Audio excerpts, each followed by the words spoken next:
అలా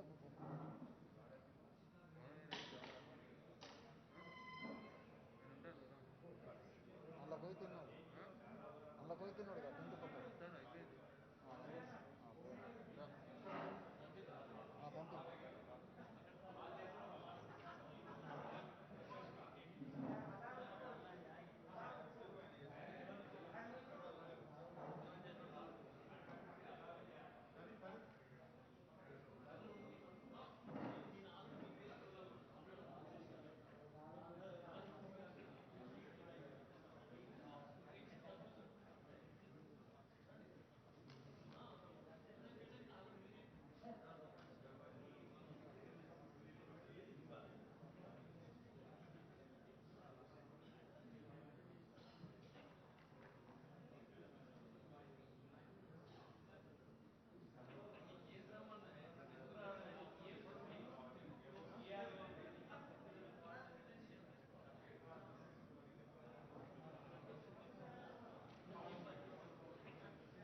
మామూలు విషయాలు కదా నేను చెప్తే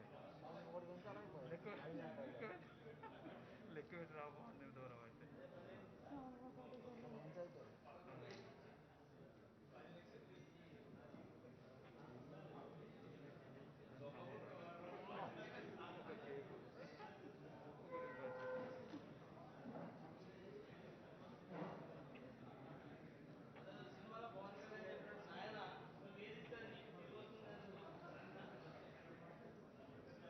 మామిడి ఎక్కడ అడుగుతాను అదే నువ్వు ఆడిపోతే ఆడిపోదు టీంలో అంతా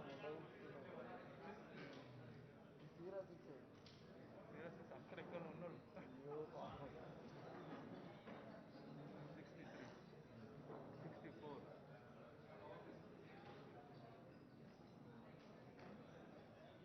64 64 రెడ్డి చేస్తూ 2 అంటే ఇద్దరు యాడ్ అయింది ఆయన మా 64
సిక్స్టీ ఎయిట్ ఎక్కడికో మావాడు వచ్చినాక వెళ్ళిపోయాను. 68 ఆయనే చెప్తున్నాడు నిజంగా చెప్తాడుగా. లేదు.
బాధ అనిపిస్తుంది నాకు తినకపోతే. మాకు అట్లా ఉదాహరణ నీళ్ళు నాకు వాడను. నీళ్ళు ఇద్దరు మాట్లాడాలి. అది ఇంపార్టెంట్ కాదు. నువ్వు ఏదన్నా నీ సిటీకి పంపిస్తే నేను అట్లా పోతాను.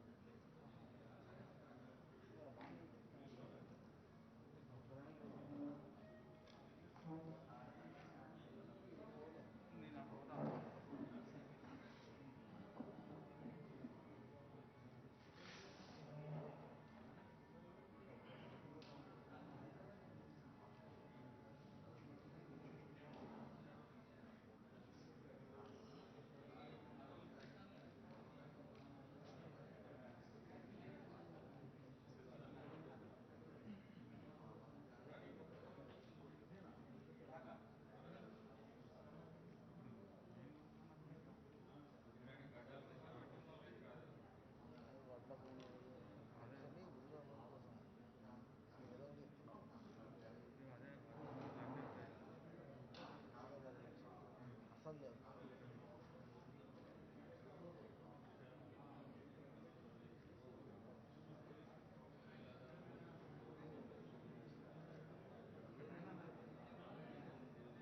అనేది 72.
మహేంద్రన్న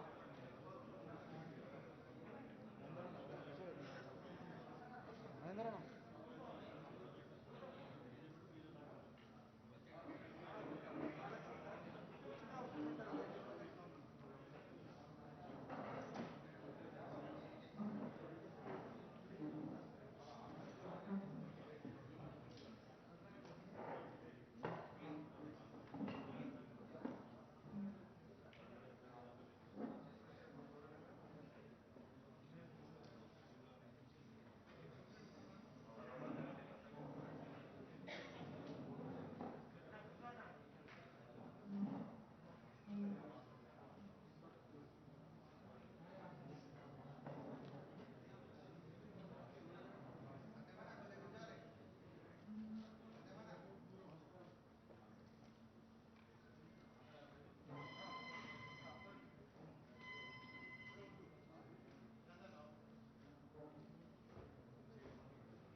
వాళ్ళకి ఇచ్చిన అవి కదా బాబు వాళ్ళకి కాపీలు ఇచ్చాను.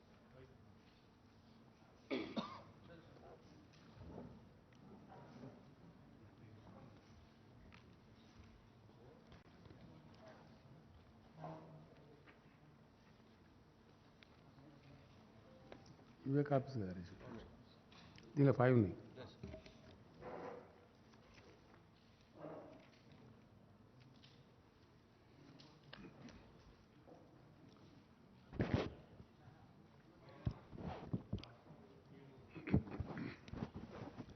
మీరు తొందరగా ఇచ్చేస్తే బెటర్ అందరికి.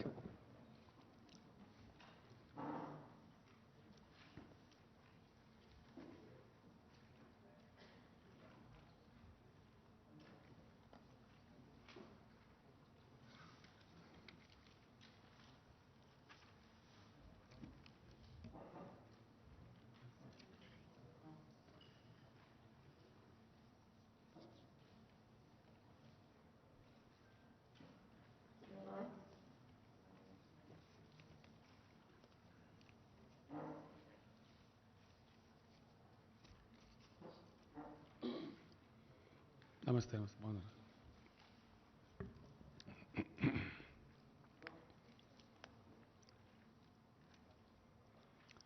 చెప్పేసుకుందాం కదా.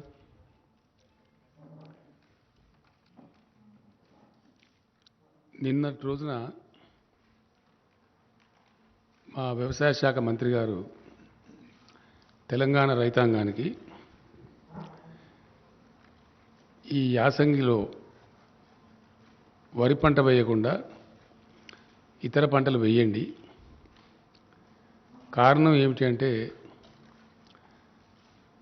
ధాన్యం సేకరణ చేసేటువంటి కేంద్ర ప్రభుత్వం ధాన్యం సేకరణ మేము చెయ్యము అని కరాఖండిగా తేల్చి చెప్తున్నారు కాబట్టి నష్టపోతాము, అట్లా వద్దు అని చెప్పారు. ఇంకొక మాట కూడా సందర్భంలో వారు చాలా స్పష్టంగా చెప్పారు. తెలంగాణ రాష్ట్రం ఏర్పడిన నాడు రైతుల ఆత్మహత్యలు, చాలా కకావికలైనటువంటి వ్యవసాయం, వలసలు, పాలమూరు, నల్లగొండ, మెదక్ జిల్లాల లాంటి ఆనాటి కరువు జిల్లాలుగా గుర్తించిన జిల్లాల నుంచి రైతులు కూడా కూలీ పనుల కోసం హైదరాబాద్ రావటం, చాలా దారుణమైన పరిస్థితులు ఉండేవి. టీఆర్ఎస్ పార్టీ ప్రభుత్వం అయిన తర్వాత, రాష్ట్ర సాధన జరిగిన తర్వాత ప్రజలు ఇక్కడ మాకు ఈ రాష్ట్రాన్ని తీర్చిదిద్దేటువంటి అవకాశం అధికారం రూపంలో కట్టబెట్టింది కాబట్టి ఒక స్థిరమైనటువంటి లక్ష్యంతో నిర్ణయాత్మకమైనటువంటి పద్ధతిలో ఈ రాష్ట్రంలో గ్రామీణ ఆర్థిక వ్యవస్థను పరిపుష్టం చేయాలా, అట్లనే వ్యవసాయాన్ని స్థిరీకరించాలి, పల్లెలు చల్లగా ఉండేటట్టు చేయాలి, వృత్తి పని వాళ్ళందరికీ పనులు దొరకాలి అని ఒక అప్రోచ్ని తీసుకున్నాం. స్పష్టమైన పాలసీ. ఆ దిశలో చాలా పటిష్టమైనటువంటి బలమైన అడుగులు కూడా రాష్ట్ర ప్రభుత్వం వేసింది. అందులో మొదలుపెట్టింది అడుగంటిపోయినటువంటి భూగర్భ జలాలు పెంచడానికి, మొత్తం శిథిలమై చిక్కిపోయినటువంటి చెరువులన్నింటినీ కూడా మిషన్ కాకతీయ పేరు మీద అద్భుతమైనటువంటి చెరువులుగా తీర్చిదిద్దడం జరిగింది. ఇది యావత్ రాష్ట్ర ప్రజానికానికి తెలుసు. ఆ తదనంతరం చాలా అస్తవ్యస్తంగా, లోపభూయిష్టంగా, ఎప్పుడు వస్తుందో ఎప్పుడు పోతుందో తెలియనటువంటి కరెంటును పూర్తిగా సంస్కరించి అనేక పెట్టుబడులు పెట్టి 24 గంటలు అన్ని రంగాలకు భారతదేశంలో మరే రాష్ట్రంలో లేని విధంగా వ్యవసాయానికి కూడా 24 hours clean power supply, very clean power, standard power, quality పవర్ను కూడా సప్లై చేసినాం. అది మాత్రమే సరిపోదు అనే ఆలోచనతో పెట్టుబడులకు కూడా చిన్న చిన్న రైతాంగం, ఇక 93% పైబడి చిన్నకారు రైతులు ఉన్నారు కాబట్టి ప్రపంచంలో ఎక్కడ లేదు, ఇండియాలో కాదు, రైతు బంధు అనేటువంటి పథకాన్ని తెచ్చి మొదట పంటకు 4,000తో ప్రారంభించి దాన్ని 5,000కు పెంచి ఎకరానికి 10,000 రూపాయలు పెట్టుబడి కోసం ఒక సంవత్సరంలో ఇచ్చే ప్రభుత్వం ఒకటే ఒక ప్రభుత్వం ఇండియాలో, తెలంగాణ ప్రభుత్వం. అట్లాగే రైతులు చితికిపోయినారు కాబట్టి, బ్రతుకులు ఆగమైనవి కాబట్టి, చిన్న రైతులు పాపం చనిపోతే ఆ కుటుంబాలు రోడ్డున పడతాయి కాబట్టి అక్కడ కూడా ఇబ్బంది రావద్దని చెప్పి దాదాపు 13,000-14,000 కోట్లు యావత్తు రైతాంగం యొక్క ప్రీమియం కూడా ప్రభుత్వమే చెల్లిస్తూ ఒక పైసా కూడా రైతు మీద భారం లేకుండా రైతు బీమా పథకాన్ని కూడా తెచ్చినాం. ఇది కూడా unique scheme in the world. ఆ రోజు ఆయన ఎల్ఐసి చైర్మన్ గారే చెప్పారు, Telangana state is the largest customer of LIC అని చెప్పి ఆ చైర్మన్ గారే బాహాటంగా హెచ్ఐసిసిలో సభలో చెప్పినారు. ఇట్లాంటి ఇంకా అనేక చర్యలు. ఆ కాలంలో విత్తనాలు సరిగ్గా దొరికేటివి కావు, విపరీతమైన కల్తీ విత్తనాలు ఉండేటివి. మొత్తం భారతదేశంలో కేంద్రాన్ని కొన్ని నెలల పాటు కొట్లాడి ఒప్పించి పీడీ యాక్ట్, కల్తీ విత్తనాల అమ్మినుల మీద పీడీ యాక్ట్ ఉన్న ఒకే ఒక రాష్ట్రం తెలంగాణ, ఇండియాలో ఎక్కడ లేదు. అది కూడా మమ్మల్ని చాలా సతాయించింది కేంద్రం అది ఇవ్వమంటే. అనేక నెలలు పోరాటం చేసి కేంద్రాన్ని ఒప్పించి కల్తీ విత్తనాలు అమ్మిన వాళ్ళ మీద పీడీ యాక్ట్ తెచ్చిన ఒకే ఒక రాష్ట్రం ఇండియాలో. ఇది రైతాంగం యొక్క శ్రేయస్సును కోరుకోలేదు. ఎరువులు అసలు దొరికేటి కావు. తెలంగాణ ఏర్పడక ముందు రైతాంగానికి ఎరువులు కావాలంటే రోజుల తరబడి లైన్లలో ఉండటం, అక్కడ గలాటాలు కావటం, చివరికి పోలీస్ స్టేషన్లలో ఎరువు బస్తాలు పెట్టిన అమ్మిన పరిస్థితులు కూడా మనం చూసినాం. రైతులు చూసింది అందరి గమనంలో ఉంది, అందరికి తెలిసిన విషయం. ఆ రోజు మొత్తం వాడినటువంటి ఎరువులలో ఈరోజు 3 ఫోల్డ్స్ పెరిగిపోయింది. అప్పటికిప్పటికి 3 రెట్లు ఎక్కువ పెరిగింది. దాదాపు 50-55 లక్షల టన్నుల 2 పంటలకు కలిపి ఎరువుల వాడకం జరుగుతూ ఉంది. ఆ రోజు కేవలం 13-14 లక్షలు ఉంటేనే పోలీస్ స్టేషన్లో పెట్టి అమ్మించారు. కానీ కేంద్రాన్ని ఒప్పించి, ఆయన ఇప్పుడు లేరు పాపం, చనిపోయినారు, అనంతకుమార్ గారు అని మినిస్టర్ ఉండేప్పుడు, వాళ్ళని ఒప్పించి మాకు సమ్మర్లో ఇవ్వండి, ఎవరు తీసుకున్నప్పుడు మేము తీసుకుంటామని చెప్పి వాటిని పెట్టడానికి గోడౌన్లు కూడా నిర్మాణం చేసి అగమేఘాల మీద అది కూడా పునరుద్ధరించి మంచి విత్తనాలు అందుబాటులోకి తేవడం, ఎరువులు అందుబాటులోకి తేవడం, మిషన్ కాకతీయ ద్వారా చెరువుల పునరుద్ధరణ చేసి భూగర్భ జలాలు పెంచడం, 24 గంటలు క్వాలిటీ పవర్ సప్లై చేయడం, పెట్టుబడికి రైతు బంద్ చేయడం, దురదృష్టవశాత్తు రైతు చనిపోతే రైతు బీమా ఇవ్వడం. ఇట్లాంటి చర్యల వల్ల అద్భుతమైనటువంటి వ్యవసాయ స్థిరీకరణ జరిగింది. జరిగి దాని మీద ఈరోజు కరోనా లాంటి విపత్కర పరిస్థితి వస్తే 100% ధాన్యాన్ని ప్రతి గ్రామంలో దాదాపు 6,000 పైచీలకు కొనుగోలు కేంద్రాలు ఏర్పాటు చేసి రైతులు మార్కెట్కు రాకుండా ఒక దగ్గర జమ కాకుండా నెలల తరబడి, అనేక నెలల తరబడి ధాన్యాన్ని కూడా సంపూర్ణంగా కొనుగోలు చేసిన ఒకే ఒక రాష్ట్రం ఇండియాలో ఇలా తెలంగాణ. అంటే రైతులను కడుపులో పెట్టుకొని వాళ్ళని సాధాలని, వాళ్ళని ఒక లైన్లో పెట్టాలని అద్భుతమైనటువంటి కృషి చేసి లైనప్ చేసింది టీఆర్ఎస్ గవర్నమెంట్. ఇది జరిగిన చరిత్ర మీకు తెలుసు, అందరికీ తెలుసు, ప్రజలకు కూడా తెలుసు. అందరు రైతుల స్వానుభవంలో ఉన్నటువంటి మాట ఇది, వాళ్ళ సొంత అనుభవంలో ఉన్న మాట. గత 7 ఏళ్ల కింద ఎట్లా ఉండే, ఈరోజు ఎట్లా ఉన్నది ప్రతి రైతుని ఎవరినంటే చెప్తారు. ఇది జరిగింది. ఈ సందర్భంలో ఒక మాట ఇక్కడ చెప్పాల్సిన అక్కర్నది. భారత రాజ్యాంగ నిర్మాతలు ఆహార కొరత దేశంలో సంభవించినప్పుడు ప్రజలకు ఆహార కొరత రాకుండా చూసేటువంటి బాధ్యతను కేంద్రం మీద పెట్టారు. అందులో నుంచి పుట్టుకొచ్చిందే food corporation of India. Food corporation of ఇండియాకు దేశవ్యాప్తంగా ఆల్మోస్ట్ అన్ని, దేశంలో ఎన్ని తాలూకా సెంటర్లు ఉన్నాయో అన్ని తాలూకా సెంటర్లలో సైంటిఫిక్ గోడౌన్స్ ఉంటాయి. నెలల తరబడి, సంవత్సరాల తరబడి ధాన్యం నిల్వ చేయాల్సి వచ్చినా నిల్వ చేసేటువంటి సదుపాయం ఉండేది ఓన్లీ కేంద్ర ప్రభుత్వం దగ్గర, అది కూడా ఎఫ్సీఐ దగ్గర. తప్పిస్తే ఏ రాష్ట్రం దగ్గర కూడా ఉండదు, ఆ అవకాశమే ఉండదు. ఇండియాలో ఉండే ఏ రాష్ట్రం దగ్గర కూడా ధాన్యం నిల్వ చేసేటువంటి గోడౌన్స్ ఉండవు. ఉన్న కొద్ది రోజుల కోసమే ఉంటాయి తప్ప సైంటిఫిక్ గోడౌన్స్ ఉండవు. సైంటిఫిక్ గోడౌన్స్ ఇంటర్నేషనల్ స్టాండర్డ్లో కలిగి ఉన్న ఒకటే ఒక సంస్థ భారత ఆహార సంస్థ, that is food corporation of India. ఎందుకంటే ఎక్స్పోర్ట్ చేయాలన్నా without seeking any permission from anybody కేంద్రం చేయగలదు. లేదు ఇథనాల్ లాంటి ప్రత్యామ్నాయ వాడకానికి పంపాలన్నా కేంద్రం డెసిషన్ తీసుకొని పంపగలదు. ఈ అధికారాలు ఇవి కూడా ఏ రాష్ట్ర ప్రభుత్వానికి కూడా లేవు, అట్లానే తెలంగాణ ప్రభుత్వానికి కూడా లేదు. ఇది కూడా స్పష్టం. అంటే రాష్ట్రం దేశంలో కరువు కాటకం అతివృష్టి అనావృష్టి వచ్చినప్పుడు ఫుడ్ సప్లైకి దోకా లేకుండా చేయాలి కాబట్టి, చాలా పెద్ద జనాభా ఉన్న దేశం కాబట్టి ఈ బాధ్యత కేంద్రం మీదనే ఉంది, రాష్ట్రాల మీద లేదు. ఇక్కడ ఓ రాష్ట్రంలో బాగుండొచ్చు, ఓ రాష్ట్రంలో బాగా లేకపోవచ్చు. బ్యాలెన్స్ చేసేటువంటి అధికారం కేంద్రానికి పెట్టిండ్రు, అది వాళ్ళ దగ్గరనే ఉంది.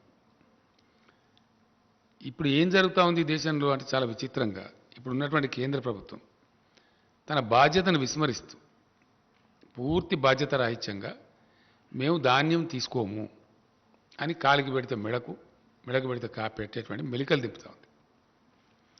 దీని మీద అధికారులు, సివిల్ సప్లై శాఖ మంత్రి గారు, ఇండస్ట్రీస్ మినిస్టర్ గారు, ఇంకా అనేక పనుల నిమిత్తం వెళ్తూ ఈ పని మీద కూడా అగ్రికల్చర్ మినిస్టర్ గారు చాలా ట్రిప్పులు ఢిల్లీకి చేసినాం, చాలా కన్ఫ్యూజ్ చేసినారు. వాళ్ళు ఎంఓయూ చేస్తారు, ఎఫ్సిఐ కేంద్ర ప్రభుత్వం నిరాకరిస్తుంది. ఇప్పుడు మీకు ఇచ్చిన కాగితాలలో ఉన్నాయి, మీకు ఇచ్చిన క్లియర్ సెట్స్ ఇచ్చిన 5 సెట్స్ ఇచ్చినాం మీకు. ఇప్పుడు మేము దానిలో రకరకాలుగా కాలుకు పెడితే మెడకు పెడితే కాలుకు ఎంత కూడా పెట్టడం జరుగుతూ ఉంది. ధాన్యం తీసుకోము అని చెప్పి నిరాకరిస్తున్నారు. రాష్ట్రాలు ఏం చేయలేవు, ధాన్యాన్ని తీసుకుని ఎక్కడ పెట్టాలి? రాష్ట్రం పెట్టే వ్యవస్థ లేదు, ఎక్స్పోర్ట్ చేసే అధికారం లేదు, మళ్ళీ కేంద్రం దగ్గరకు పోవాలా, ఆ నిల్వలు పెట్టేటువంటి గోడౌన్స్ లేవు. కాబట్టి రాష్ట్రం ఏం చేయజాలదు. చరిత్ర మొత్తం చూస్తే కూడా మనం మొత్తం స్వతంత్రం వచ్చిన కానీ చెప్పేదాకా గతంలో మీ అందరికి గుర్తుండే ఉంటుంది లెవీ బియ్యం సేకరణ అనేది. అప్పుడు ఆహారం ధాన్యం తక్కువ ఉన్నప్పుడు రైతు వేరే చోట అమ్ముకుంటా అంటే అమ్ముకొని ఇవ్వకుండా కూడా బలవంత పెట్టి లెవీ సేకరణ అని చెప్పి చేసేది. ఖచ్చితంగా ప్రతి రైతు, ప్రతి మిల్లర్ ఇంత ఇవ్వాలని చెప్పి చేసేది ఒక కాలంలో. ఇప్పుడు ఆ బాధ్యత కేంద్రం మీదనే ఉంటుంది. మొన్న ఈ మధ్య దాదాపు 4 రోజుల క్రితం ఎంత కొంచెం చిక్కు వస్తున్నదని చెప్పి తెలిస్తే నేనే స్వయంగా ఢిల్లీకి వెళ్ళి ఆ సంబంధిత శాఖ మంత్రి గారిని కలిసి మాట్లాడడం జరిగింది. ఎఫ్సిఐ ఎంఓయూ చేయడం, మీరు నిరాకరించడం, మరి ఇది సరైన పద్ధతి కాదు కదా. 1 సంవత్సరం టార్గెట్ మీరు ఎంత తీసుకుంటారో చెప్పండి మా రాష్ట్రం నుంచి, దాని ప్రకారం మేము రైతులకు కూడా చెప్తాం, పంట మార్పిడి చేసుకుంటామని చెప్పినాం. ఆ పంట మార్పిడి చేయించండి అని నాతో చెప్పిండు. ఆయన నాతో చెప్పడానికి మీకు ఇచ్చిన సెట్స్లో కూడా ఉంది. 3 టైమ్స్ క్లియర్గా పంట మార్పిడి చేయించండి, పంట మార్చండి, మార్చిన పంట రైతులు వేస్తే వాళ్ళకి ఇన్సెంటివ్ కూడా ఇవ్వండి అని చెప్పి రాశారు. క్లియర్ మీకు ఇచ్చిన సెట్స్లో ఉంది, తీసుకోమని చెప్పి. ఇక్కడ ఇంకో విచిత్రమైన పరిస్థితి ఏంటంటే ఈ బియ్యం, దీనికి ఒక చిన్న కథ ఉన్నది, ఇది ప్రజలకు తెలియాలి కాబట్టి నేను చెప్తా ఉన్నాను. ఏంది కథ అంటే వర్షాకాలంలో పండే పంటనేమో తక్కువ టెంపరేచర్ ఉన్నప్పుడు పంట చేతికి వస్తుంది, అప్పుడు దానికి నూకలు కావు, మిల్లర్స్ కూడా ప్రాబ్లం ఉండదు. తెలంగాణ ప్రాంతంలో యాసంగిలో పండే పంట ఏదైతే ఉంటుందో అది ఫిబ్రవరి 20 తర్వాత ఫ్లవరింగ్ అంటే ఈంతేనే ధాన్యం వస్తుంది, లేకపోతే తాళైపోతుంది. ఫిబ్రవరి 20 తర్వాత న్యాచురల్గా మన దగ్గర టెంపరేచర్స్ పెరుగుతాయి. మార్చ్ ఏప్రిల్ దాకా వరి కోతలు జరుగుతాయి. అప్పుడు 35 degrees దాటిపోతుంది. అప్పుడు ఏమైందంటే నూక అయిపోతుంది. ఆ నూక కావద్దు, ఎక్స్పెక్టెడ్ అవుట్టర్న్ రావాలి అంటే దేశంలో కొన్ని రాష్ట్రాలలో బాయిల్డ్ రైస్ వినియోగం ఉంది కాబట్టి దాన్ని బాయిల్ చేసి మిల్లర్స్ తయారు చేసి ఇస్తారు. పబ్లిక్ డిస్ట్రిబ్యూషన్ సిస్టమ్ కింద కంట్రోల్ బియ్యం ఇచ్చేది ఏదైతే ఉంటుందో కేంద్ర ప్రభుత్వమే అన్ని రాష్ట్రాలకు కేటాయిస్తుంది కాబట్టి వాళ్ళు బాయిల్డ్ రైస్ తీసుకునేది యథావిధిగా రాష్ట్రాలకు పంపించి వాళ్ళు దాన్ని తీసుకోమని నిరాకరిస్తున్నారు. అంటే తెలంగాణలో యాసంగి వరి పంట అంటే బాయిల్డ్ రైసే, మామూలు రైస్ రాదు. వస్తే చాలా తగ్గిపోతుంది. వర్షాకాలందేమో రా రైస్ వస్తుంది, కానీ దీనిలో రాదు. యాసంగిలో వరి పంట అంటే డెఫినెట్గా బాయిల్ చేయాల్సి వస్తుంది మ్యాక్సిమం. రా రైస్ పడితే ఏమైందంటే నూక ఎక్కువైపోయి బియ్యం % తగ్గిపోయి అది గిట్టుబాటు కాదు, అందువల్ల చెయ్యరు. దాన్ని దృష్టిలో పెట్టుకొని కేంద్రం తీసుకొని అంటున్నది. గత సంవత్సరం ఏం చేసినారు మీకు ఇచ్చిన దానిలో ఉంది, మీరు 80% బాయిల్డ్ రైస్ ఇవ్వండి, 20% మామూలు రైస్ ఇవ్వండి, మేము తీసుకుంటాం, అన్లిమిటెడ్ క్వాంటిటీ తీసుకుంటామని చెప్పి ఇక్కడ ఉండబడే ఎఫ్సిఐ జనరల్ మేనేజర్ ఆయన మన సివిల్ సప్లైస్ కమిషనర్ గారికి లెటర్ ఇచ్చాడు. 50 లక్షల టన్నుల బాయిల్డ్ రైస్కు ఒప్పందం చేసి ఇచ్చారు. ఆ లెటర్ కూడా ఉంది, మీకు ఇచ్చిన దానిలో ఉంది. కానీ తీరా అయింది ఒక 24 లక్షల టన్నులు తీసుకొని మిగతాది మేము తీసుకోమని మెలకబెట్టారు. నేను మొన్న వెళ్ళినప్పుడు మీరు తీసుకోమంటే మరి మేము ఇప్పుడు ఏం చేయాలా? ఆ ధాన్యం ఎటు పోవాలా? మాకేం వ్యవస్థ లేదు. ఎట్లా ఉంటుంది అంటే మీరు భవిష్యత్తులో మాకు బాయిల్డ్ రైస్ ఇవ్వము అని రాతపూర్వకంగా ఇవ్వండి. ఇన్ రైటింగ్ ఉన్నది, మీకు ఇచ్చిన లెటర్లో ఉంది. ఇన్ రైటింగ్ ఇవ్వండి. ఇస్తేనే మీ దగ్గర ఇప్పుడు ఉన్నది తీసుకుంటాం, లేకపోతే తీసుకోం.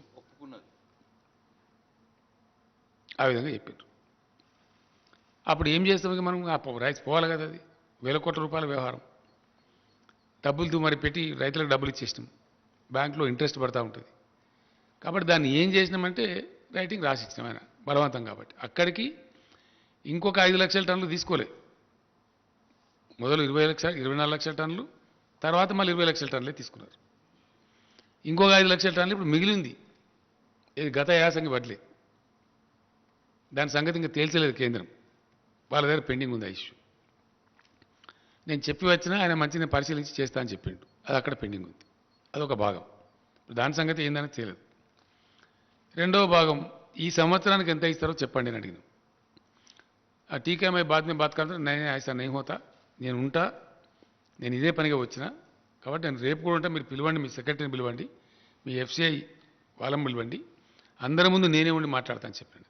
మాకు స్పష్టమైన అవగాహన కావాలి, కన్ఫ్యూజన్లు పనికిరాదని చెప్పి తెల్లారి సమావేశం పెట్టారు. పెట్టిన తర్వాత మంత్రి ఏమంటారంటే మేము ఇంత తీసుకునే పరిస్థితి లేదు, కాబట్టి ఎంతో కొంత నిర్ణయం చేసి మీకు తెలియజేస్తాం, మీకు కమ్యూనికేట్ చేస్తామని చెప్పారు. ఈ రోజు వరకు ఎంత తీసుకుంటామనేది వాళ్ళు చెప్పలే. ఈ సంవత్సరం పంట యాసంగి పోయిన తర్వాత ఈ సంవత్సరంలో ఈ కాలం ఆ కాలం లేదు. బాయిల్ రైస్ అయితే జీరో, మేము తీసుకో ఒక కేజీ కూడా తీసుకోం.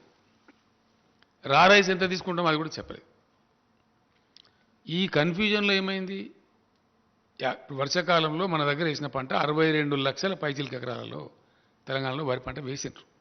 ఇప్పుడు కోతలు స్టార్ట్ అయింది. ఇప్పుడు స్టార్ట్ అయిపోయి ధాన్యం వస్తూ ఉంది. సరే, దానికి కేంద్రం తీసుకుంటామని చెప్పారు, వాళ్ళు ఎంతో కొత్త తీసుకుంటామని. ఎంత తీసుకుంటామని చెప్పలే. ఇప్పటికి ఈరోజు కమ్యూనికేషన్ లేదు. ఇదే తీసుకునే పరిస్థితి లేదు వాళ్ళు చెప్పే ప్రకారంగా. అంటే సుమారు 1,70,00,000 దాకా వడ్లు వస్తాయి, 1,10,00,000 దాకా ఇంచుమించుగా రైస్ వస్తుంది. 1,10,00,000 రైస్ ఇప్పుడు వర్షాకాలం పంటనే రెడీగా ఉండి ఏదైతే ధాన్యం మార్కెట్లకు వస్తున్నదో, కొనుగోలు కేంద్రాలకు వస్తున్నదో, ఇప్పుడు రెడీగా ఉంది. దాన్ని తీసుకునే దిక్కే లేదు ఇప్పుడు. ఇక్కడ దానికి ఇంకా లెటర్ రాలేదు. నేను మొన్న కూడా 3 days బ్యాక్ కూడా 4 days బ్యాక్ కూడా ఆ మంత్రి గారికి ఫోన్ చేస్తే నేను విదేశాలకు పోయినా, నేను లేకుంటుంది, మీకు 1-2 daysలో చెప్పేస్తాను చెప్పలే. ఆయన సమాధానం లేదు. లేకపోగా ఏం చేసిండ్రు, మీ దగ్గర 62 లక్షల ఎకరాలలో వరి పంట లేనట్టున్నది, శాటిలైట్ పిక్చర్ చూపెడతలేదు అని మనల్ని కించపరిచే మాట మాట్లాడు. నాకు కోపం వచ్చి నేను చెప్పిన, ఇదేం పద్ధతి అండి, మీరు తీసుకోమని చెప్పండి, తీసుకుంటామని చెప్పండి. ఒక రాష్ట్ర ప్రభుత్వంగా మేము లేని వారిని ఉన్నట్టు చెప్తామా? అటువంటి అక్రమాకి ఏముంటుంది? అది ఓను మళ్ళీ మేము రికార్డ్స్ డిజిటలైజ్ చేసినాము, ధరణి పోర్టల్ తెచ్చినాము, ప్లస్ రైతు బంధు డబ్బులు ఇస్తాం. మేము ఏ రైతుకు డబ్బులు ఇస్తున్నాం అనేది మా ఫైనాన్స్ సెక్రటరీ గారు ఇక్కడ హైదరాబాద్లో వేస్తే వాళ్ళ బ్యాంక్ ఖాతాలకు వెళ్ళిపోతున్నాయి. కాబట్టి ఇంత పారదర్శకంగా చేసేదాన్ని మీరు కాదని చెప్తే చాలా టూ మచ్, ఇది కరెక్ట్ కాదు అని కోపానికి వచ్చారు. సరేనండి, మంచిది, మీ వాళ్ళని పంపమంటే మన అగ్రికల్చర్ సెక్రటరీ, మన ఫైనాన్స్ సెక్రటరీ మన ఢిల్లీకి పోయి 3 రోజులు ఉండి వచ్చారు. దాని మీద ఇప్పుడు ఉలుకు లేదు, పలుకు లేదు. ఇప్పటి సమాధానం రాలే. అంటే 62 లక్షల ఎకరాల్లో వచ్చేటువంటి సుమారు 1,70,00,000 వడ్లదే అతి గతి లేదు. ఇప్పుడు ఇది రెడీగా వచ్చిన పంటదే. ఇది ఉన్న యథాతథమైన పరిస్థితి. దీని మీద వాళ్ళు ఎట్లా మాటలు మార్చినరో, ఎట్లా లెటర్లు ఇచ్చినరో, ఇవన్నీ కూడా మీకు నేను 5 sets ఇచ్చిన. దానిలో హైలైట్ కూడా చేసినాం మేము. ఎస్ వస్తుంది ఇప్పుడు ఆటోమేటిక్గా. దానికే ఇప్పుడు ఏం లేదు. ఇది ఈ విధంగా ఉంది. ఈ విధంగా ఉన్నటువంటి దాన్ని ఇదే ఒక ఇబ్బంది ఉంది, ఒక సమస్యాత్మకంగా ఉంది. ఇది ఏం తేలాలని చెప్తే మనం ఇటీవల శాసనసభ సమావేశం జరిగినప్పుడు కూడా దానిలో కూడా నేను స్పష్టంగా చెప్పిన రైతాంగానికి ఇదంతా. ఇప్పుడు మీకు చెప్పిన సబ్జెక్ట్ అంతా చెప్తూ నవంబర్లో మొదటి వారంలో కానీ రెండవ వారంలో కానీ ప్రకటిస్తారు, ప్రభుత్వం ప్రకటిస్తుంది, యాసంగిలో ఏ పంటలు వేసుకోవడం ఉత్తమం అనే మాట చెప్తామని చెప్పాను. అక్కడి నుంచి సమాధానం లేదు ఒకటి. రెండోది బాయిల్డ్ రైస్ అయితే తీసుకోమని చెప్పాను, రెండు స్పష్టంగా ఉంది. కాబట్టి వరి పంట వేస్తే ఏమవుతుంది? రైతులు నష్టపోతారు, అది అమ్ముడు పోదు. రాష్ట్ర ప్రభుత్వం కొనుగోలు చేయజాలదు, బికాస్ కేంద్రం తీసుకోదు కాబట్టి రాష్ట్ర ప్రభుత్వం తీసుకొని ఏం చేయాలా? తీసుకోజాలన్నప్పుడు ఎటు పోవాలి? మరి పోదు. దానికి బదులుగా మేము గతంలో 15-20 రోజుల నుంచి 30 రోజుల నుంచి నేను 2-3 టైమ్స్ నేను మినిస్టర్ గారు అంతా రివ్యూలు చేసి ఏ పంటలు వేయడానికి అనుకూలంగా ఉంటుంది శాస్త్రవేత్తలను పిలిపించి అగ్రికల్చర్ యూనివర్సిటీని పిలిపించి మాట్లాడి కొన్ని రకాల సీడ్స్ మన దగ్గర లేకపోతే కూడా దాన్ని తెప్పించినాం. ఏ పంటలు అయితే వేయచ్చో, ఏ పంట లాభసాటి ఉంటుందో, నువ్వులు కానీ, ఆవాలు కానీ, మన పల్లికాయ కానీ, ఇంకా ఇతర దాదాపు 9-10 పంటలని వేయదగినటువంటి వరి కంటే మంచి లాభం వచ్చే పంటలు కూడా ఉన్నాయి. మనం ఎందుకంటే కరెంటు తెచ్చినాం, నీళ్లు తెచ్చినాం, భూగర్భ జలాలు పెంచినాం, పెట్టుబడి ఇస్తున్నాం, రైతాంగం చేయడానికి సిద్ధంగా ఉన్నారు, వ్యవసాయ స్థిరీకరణ జరిగింది రాష్ట్రంలో. కాబట్టి మన రైతాంగం నష్టపోవద్దు, రైతాంగాన్ని కాపాడుకోవాలి అని మేము ఇతర పంటలు వేయమని చెప్పాం. నిన్న వ్యవసాయ శాఖ మంత్రి గారు స్టేట్మెంట్ ఇచ్చారు. ఇది ధాన్యం పంట, దాని సేకరణ, దాని చుట్టూ ఉన్నటువంటి విషయం ఒక స్పష్టమైన అవగాహనతోని మేము చెప్పిన రైతులకు ఎందుకు చెడిపోయి ఎటుకాకుండా అయిపోయి గత్తరబిత్తరైపోయి ఆత్మహత్యలు చేసుకొని ఆగమైపోయిన తెలంగాణ రైతాంగాన్ని 7 సంవత్సరాల అవిరళ కృషి ద్వారా అనేక పటిష్టమైన చర్యల ద్వారా ఒక దరికి తెచ్చినాం మేము. డెఫినెట్గా ఇలా గ్రామాలలో సంతోషం ఉన్నది, పంటలు పండుతున్నాయి, మంచిగా అద్భుతమైన పంటలు పండుతున్నాయి, నీళ్లు వస్తున్నాయి. కాకతీయ కెనాల్లో దాదాపు 9 నెలల పాటు నీళ్లు పారే పరిస్థితి కళ్ళారా చూస్తూ ఉన్నాం. ఇతర అనేక ప్రాజెక్టులు పారుతున్నాయి. ఇట్లా చేసి పెండింగ్ ప్రాజెక్టు కంప్లీట్ చేసినాం, కాళేశ్వరం లాంటి పెద్ద ప్రాజెక్టులను కంప్లీట్ చేసినాం. ఇవన్నీ చేసి ఒక స్థిరీకరణ చేసి ఇప్పుడిప్పుడే స్థిరపడి నిలదొక్కుని బ్రహ్మాండంగా రైతాంగం ఒక ఆశావాద దృక్పథం అయిపోతున్నారు. బ్యాంకులలో లోన్లు తీసుకుంటలేరు, తగ్గిపోతూ ఉంది. పెట్టుబడి అందిస్తున్నాం కాబట్టి సకాలంలో టైంలీ పోతుంది కాబట్టి చిన్న రైతుకైతే బ్యాంక్ పోయి లోన్ తీసుకునే అవసరమే లేకుండా పోతూ ఉంది. ఆ రకంగా జరుగుతూ ఉంది. ఈ పరిస్థితి ఈ విధంగా ఉంటే నిన్న మంత్రి గారు స్టేట్మెంట్ ఇస్తే ఈ రాష్ట్ర బీజేపీ అధ్యక్షుడు, దేశాన్ని పరిపాలించేటువంటి బీజేపీ అధ్యక్షుడు చాలా బాధ్యతారహితంగా అసత్యమైనటువంటి విషయాన్ని, పచ్చి అబద్ధాన్ని ఆయన చెప్తున్నాడు. ఏమని చెప్తున్నాడు ఆయన? మీరు రైతులు వరి పంటనే పండించండి, మెడలు వంచి మేము కొనిపిస్తాం. ఎవరి మెడలు వంచుతాడైనా? ఆయన మెడ వంచుకుంటాడా? కేంద్రం మెడ వంచుతాడా? ఎవరి మెడ వంచుతాడు? ఇంత దురుసుగా ఎట్లా మాట్లాడతారు నాకు అర్థం కాదు. ఏం పద్ధతిలో మాట్లాడతారు? కేంద్ర ప్రభుత్వం ఆర్డర్ ఇస్తుందా మరి? నేను కూడా ఈరోజు చెప్తున్న రైతాంగానికి ఏంటంటే, తెలంగాణలో సామెత ఉంటుందండి, మంది మాటలు పట్టుకొని మార్మానం పోతే మళ్ళొచ్చే వరకు ఇల్లు కాలిపోయింది.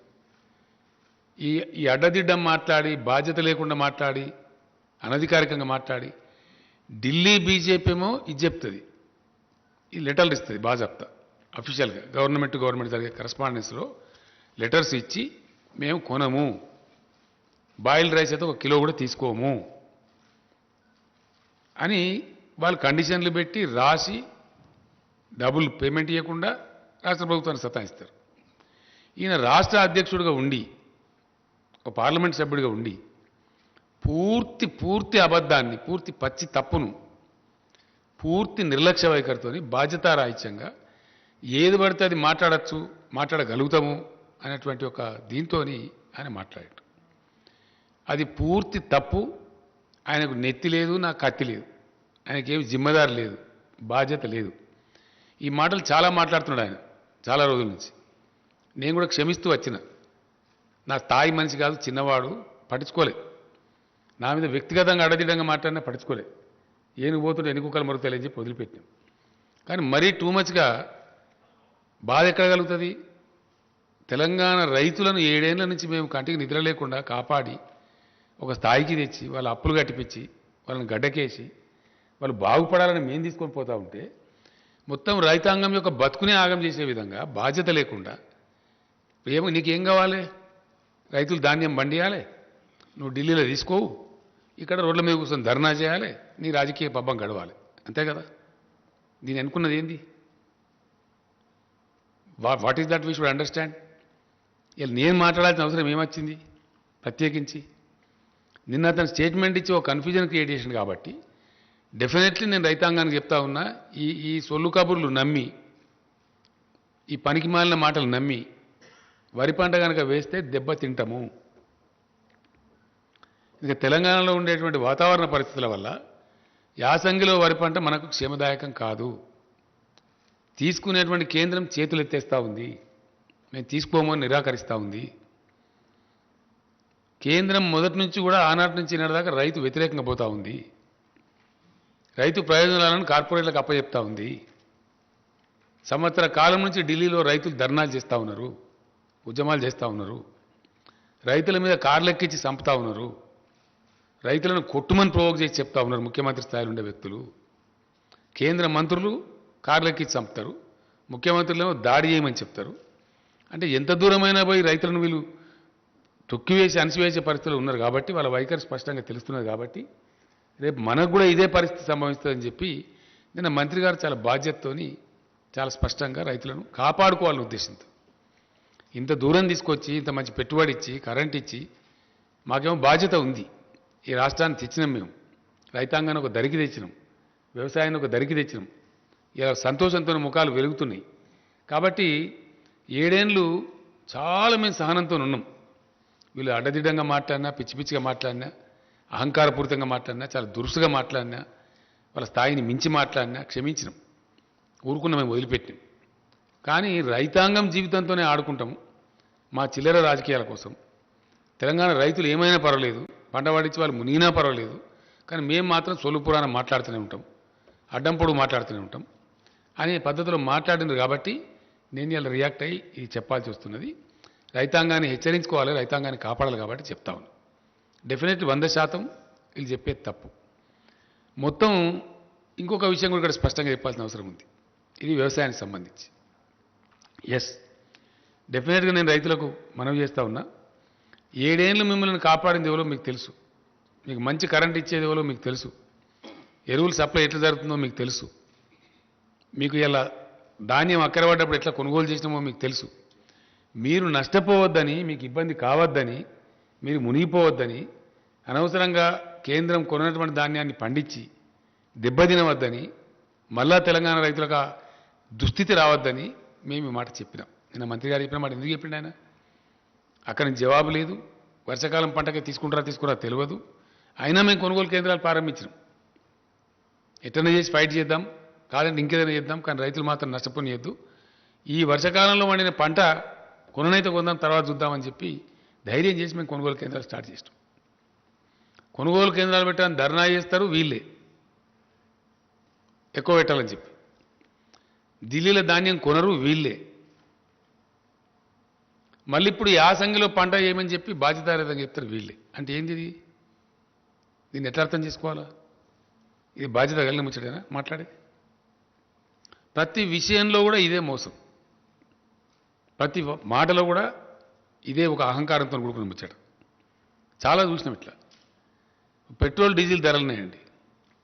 పెట్రోల్ డీజిల్ ధరలు అద్భుతమైనటువంటి పద్ధతిలో అబద్ధం చెప్పింది కేంద్ర ప్రభుత్వం. ఎస్, 14లో వీళ్ళు అధికారానికి వచ్చిన నాడు క్రూడ్ ఆయిల్ ధర ఇంటర్నేషనల్ మార్కెట్లో $105.52 ఉంది, US డాలర్స్. $105.52. ఇవాళ క్రూడ్ ఆయిల్ ధర $83 ఉంది. బీజేపీ అధికారంలోకి వచ్చిన 2014 నుంచి నేటి వరకు ఏ ఒక్క సంవత్సరం కూడా 105ను మించి పోలే. $105 దాటలే ధర. మనందరికీ తెలిసి మనం వార్తలు చూసినాం. ఆయిల్ ప్రైజెస్ క్రాష్ అయిపోయి $30 పోయింది ఒకసారి, అయితే $30 పోయింది. బ్రెజిల్ దేశం దెబ్బతిన్నది, రష్యా ఎకానమీ దెబ్బతిన్నది. అవన్నీ కూడా మనం చూసినాం. అయినా వీళ్ళు అంతర్జాతీయ విపణిలో పెరిగింది అని అబద్ధం చెప్పి మోసం చేసి 2 మోసాలు చేసిండ్రు కేంద్ర ప్రభుత్వం. ఒకటి, పెరగని అంతర్జాతీయ ధరలు పెరిగినాయి అని అబద్ధం చెప్పిన ప్రజలకు, దేశానికి. నెంబర్ 1. నెంబర్ 2, పెంచే పద్ధతి వాస్తవానికి ఏంటంటే సుంకం పెంచాలి, అది పెంచకుండా దాన్ని సెస్ రూపంలో కన్వర్ట్ చేశారు రాష్ట్రాల వాటా ఎగ్గొట్టడానికి. ట్యాక్స్ రూపంలో కలెక్ట్ చేస్తే ట్యాక్స్ పెంచి చేస్తేనేమో ఆటోమేటిక్గా డివైజివ్ పూల్లోకి పోతుంది. రాష్ట్రాలకు 41% వాటా ఇవ్వాలి. రాష్ట్రాల వాటా ఎగ్గొడుతూ, రాష్ట్రాల నోరు కొడుతూ దాని పేరు సెస్ కింద మార్చి సెస్ వసూలు మొదలుపెట్టారు. లక్షల కోట్ల రూపాయలు, అనేక లక్షల కోట్ల రూపాయలు. ఇలా ఏపీ చీఫ్ మినిస్టర్ గారు అయితే పేపర్లో ఒక అడ్వర్టైజ్మెంట్ ఇచ్చిండ్రు. చేసి ఏం చేసిండ్రు? భయంకరంగా పెంచేసిండ్రు. ఆ రోజు 77 రూపాయలు పెట్రోల్ ధర ఉంటే 114.49 రూపాయలు చేసిండ్రు. 77 రూపాయల నుంచి 114 రూపాయలు చేసింది పెట్రోల్ ధర. డీజిల్ ధర 68 రూపాయలు ఉంటే 107 రూపాయలు చేసిండ్రు. 107 రూపాయలు 40 పైసలు చేసి ఈ పెరుగుదల మీద వచ్చిన మొత్తం డబ్బు రాష్ట్రాలను నోరుగొట్టి వాళ్ళే తీసేసుకున్నారు. సెస్ రూపంలో మార్చేసి, ట్యాక్స్ రూపంలో పెట్టకుండా. ఇటు రైతులకు, ప్రజలకు మోసం, ప్రజల మీద భారం వేయడం, అబద్ధాలు చెప్పి వేయడం, అంతర్జాతీయ మార్కెట్లో పెరగకపోయినా కానీ పెరిగిందని చెప్పడం, పచ్చి తప్పు, పచ్చి మోసం, ప్రజలను మోసగించడం. రెండవది రాష్ట్రాల వాటా ఎగ్గొట్టడం సెస్ రూపంలోకి మార్చి. ఈ రెండు పనులు చేసి పెంచి ఇప్పుడు ఏం జరిగింది? మొన్న జరిగిన ఉప ఎన్నికలలో ప్రజలు తీవ్రంగా రియాక్ట్ అయ్యారు, కొట్టిండ్రు. ఇప్పుడు 4 రాష్ట్రాల ఎన్నికల్ని అక్కడి కోసం కంటి తుడుపు చర్య కింద, ఐవాష్ కింద ఒక 5 రూపాయలు పెట్రోల్ మీద, డీజిల్ మీద ఎంత 10 రూపాయలు తగ్గించి, ఇదేదో మేము ఘనకార్యం చేసినాం. పెంచింది కొండంతా, తగ్గించింది పిసరంత. కొండంత పెంచి పిసరంత తగ్గించి, ఇంకా ఈ గొప్పతనానికి, మేము చేసిన గొప్పతనానికి, మేము చేసిన మోసానికి మీరు రాష్ట్రాలు కూడా తగ్గించండి. మేము ధర్నాలు చేస్తాం. ఎవరు ధర్నా చేయాలా? ధర్నా మీరు చేయన్నా, మేము చేయన్నా? నేను ఇప్పుడు డిమాండ్ చేస్తా ఉన్న కేంద్ర ప్రభుత్వాన్ని, ఈ రాష్ట్ర బీజేపీని, సెస్ విత్డ్రా చేసుకోండి మొత్తం. కమాన్ విత్డ్రా ద సెస్. 105 రూపాయలు దాటనే లేదు. ప్రజల మీద భారం వేయద్దంటే, మీకు ప్రజల మీద ప్రేమ ఉంటే డెఫినెట్గా మీరు 77 రూపాయలకి పెట్రోల్ ఇచ్చేయాలి. 2014 రేట్కి ఇవ్వచ్చు. పెరగలే, మీరు పెంచారు. ప్రజల మీద మీరు భారం వేసారు. సైమల్టేనియస్లీ రాష్ట్రం ఒక పైసా పెంచలే. ఆనాడు ఎంత ఉందో, మేము అధికారంలోకి వచ్చినాడు వ్యాట్ మేము పెంచగలిగే ఒక వ్యాటే. వ్యాట్లో మేము ఒక నయా పైసా, రూపాయి కాదు నయా పైసా కూడా పెంచలే. పక్కనున్న ఏపీ అన్న కనీసం వాళ్ళు రోడ్డు సెస్ అని చెప్పి ఒక రూపాయి తీసుకుంటారు, కానీ మేము రూపాయి కాదు పైసా కూడా తీసుకోలేదు. ఒకటి మీరు పెంచిండ్రు, 2 మేము రాష్ట్రం పెంచలే. ఇలా మమ్మల్ని తగ్గించి మేము ఎట్లా మాట్లాడతావు? నువ్వు ఏ నైతికతతో మాట్లాడతావు? అంటే అడ్డం పొడుగు, ఇష్టం వచ్చినట్టు, నోటికొచ్చినట్టు ఏదైనా సరే మాట్లాడచ్చు అని చెప్పి ఒక అహంకారంతో మాట్లాడుతూ ఉన్నారు. మితిమీరి, అతిమీరి, అడ్డదిడ్డంగా మాట్లాడుతూ ఉన్నారు. నేను ఇక్కడ ఒకటే మాట మనం చేసేది ఏంటంటే, నన్ను వ్యక్తిగతంగా నిందించినా నేను పడ్డా. ఇదే రాష్ట్ర బీజేపీ అధ్యక్షుడు చాలా చిల్లరగా, చాలా నీచంగా, చాలా దారుణంగా కేసీఆర్ను జైలుకు పంపిస్తాం, మా వ్యూహం మాకు ఉంది, మా జాతీయ అధ్యక్షుడు చెప్పిండు నాకు అని బహిరంగ ప్రకటనలు చేసిండు. అయినా మేము కేర్ చేయలే. ఏనుగోంగా ఎన్ని కుక్కలు మరుగుతాయి అనుకుని నన్ను జైలుకు పంపిస్తావాను? బలుపా, అహంకారమా? ఏం కన్నులు నెత్తికొచ్చినాయా? ఎవరితో మాట్లాడుతున్నావు నువ్వు? ఇంత అహంకారం ఏంది నాకు అర్థం కాదు. తప్పులు చేసేది మీరు, ప్రజల మీద భారం వేసేది మీరు, రైతులను మోసం చేసేది మీరు, రైతులు పండించే ధాన్యాన్ని కొనంది మీరు. మీ అసమర్థతను, మీ తెలివి తక్కువతనాన్ని, మీకు పరిపాలించలేని శక్తి లేనితనాన్ని ఇలా రాష్ట్రాల మీద రుద్ది, రాష్ట్రాల ముఖ్యమంత్రులను జైలు పంపుతావాను? ముడతావా కేసీఆర్ను? ముట్టి చూడు బిడ్డ, టచ్ చేసి చూడు కేసీఆర్ను. కేసీఆర్ను జైలుకు పంపి నువ్వు ఇక్కడ బతికి బట్టగాడి తిరుగుతా అనుకుంటున్నావా? ఏమి మేము చేతులు ముడుచుకొని కూర్చున్నాం అనుకుంటున్నావా? ఇష్టం వచ్చినట్టు మాట్లాడచ్చునా? ఇష్టం వచ్చిన ప్రచారాలు చేయొచ్చునా? సోషల్ మీడియాలో ప్రచారం, బయట ప్రచారం, అన్ని అబద్ధాలు, అన్నిటికన్నీ. మేమేదో డబ్బులు ఇస్తే మేము డైవర్ట్ చేసినట్టు మాట్లాడడం. ఇచ్చిన డబ్బులు మిమ్మల్ని జాదే తెలంగాణ అయ్యాల. అది నేను చెప్తలేను, రిజర్వ్ బ్యాంక్ ఆఫ్ ఇండియా చెప్పింది. It's not my statement. Reserve bank of India best contributing స్టేట్స్లో the best contributing state is Telangana అని చెప్పింది. మేమిచ్చే డబ్బుల మీద మీరు నడుపుతారు ఢిల్లీ, మీరు ఇచ్చే డబ్బుల మీద మేము నడపలేము. మొత్తం మీద ఈ ఏడేండ్లలో గతించిన ఏడేండ్ల కాలంలో రాష్ట్రానికి కేంద్రం నుంచి వచ్చిన సొమ్ము కేవలం 42,000 కోట్ల రూపాయలు. Only 42,000 crores. అది అన్ని రాష్ట్రాలకు వచ్చినట్టు మనకు వచ్చింది. మెయిన్గా దానిలో 2-3 స్కీమ్లే ఉంటాయి. ఒకటి నరేగా, రెండవది NRHM, national rural health machine, మూడవది సర్వశిక్ష అభియాన్ అని ఎడ్యుకేషన్. ఇంతకు మించి రావు డబ్బులు. ఒక్కరోజు కూడా ₹1 ఇయ్యలేదు.